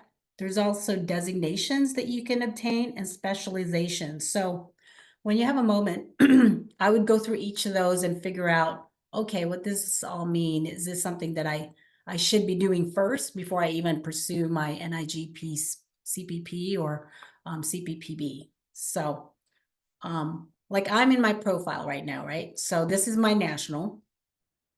And if I want to go to my transcripts, not my invoices, I hit my transcript. So if you take a whole bunch of national classes, this has been tracking all of my classes since 2008. So it's all there. Every time you go to forum, it automatically goes in there. 24.25 credits. I went to Chapter Academy. I received 22 credits on that. So for national, you don't need to worry about tracking it, but the local one, and I'm going to go to that website just so you can I see know it. we pulled our stuff off the old website. I remember that because I had to recertify for my CPSM. So I was trying to, put everything together because of course it's not all in one spot. Correct. So that's why I was wondering if we're taking, I'm not even sure if we get any kind of credit for lunch and learns, but I would imagine we get 1 point for any webinars we do. And I was just wondering if it keeps track of it here, if you guys are offering it through the Washington chapter or if it's just the national.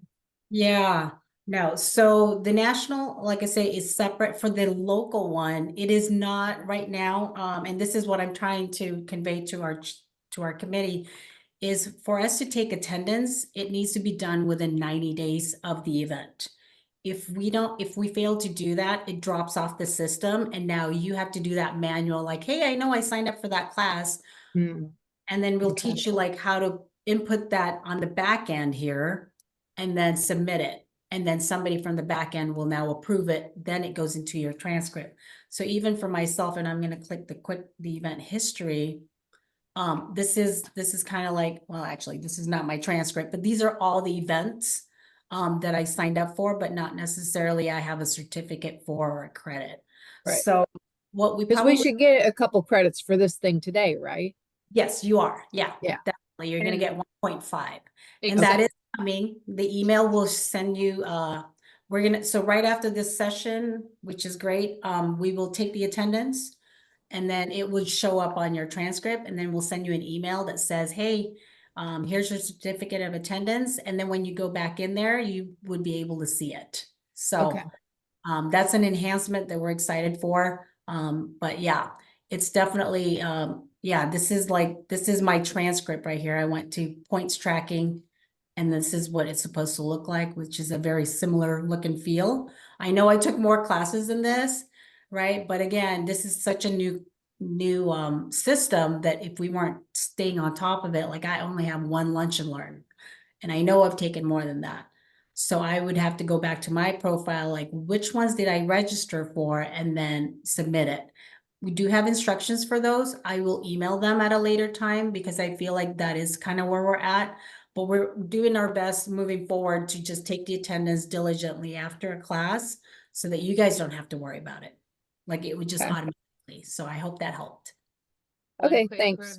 One quick reminder is you must put your full name. We can't give you credit if we don't know who you are. So Julie, you're great. You have your full name there.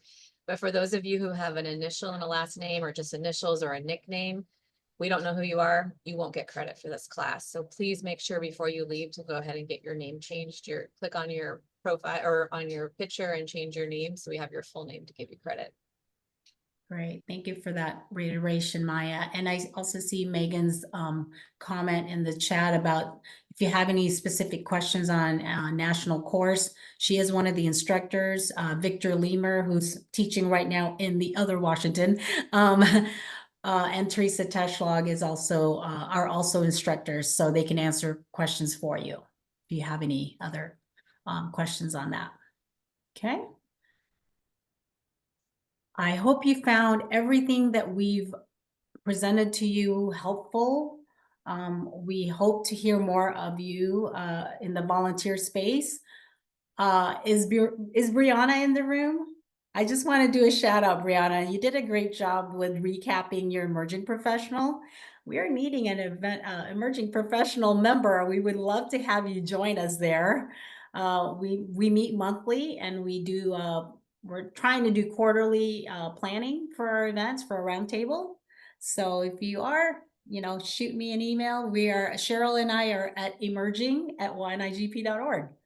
Sounds good. Thanks for the shout out, Ginny. I do have a conflict with the next one, but I'll reach out to you and see if I can join the following session. No problem. And anybody here are welcome to join us. It's not just for emerging. We need seasoned folks because we need your voice to give the newbies the tips and tricks. And so I see a lot of our emerging professionals in here today. So I appreciate that so much.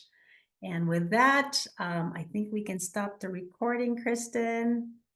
And hey, it's a miracle. We actually got done early, if not on time. So I love that.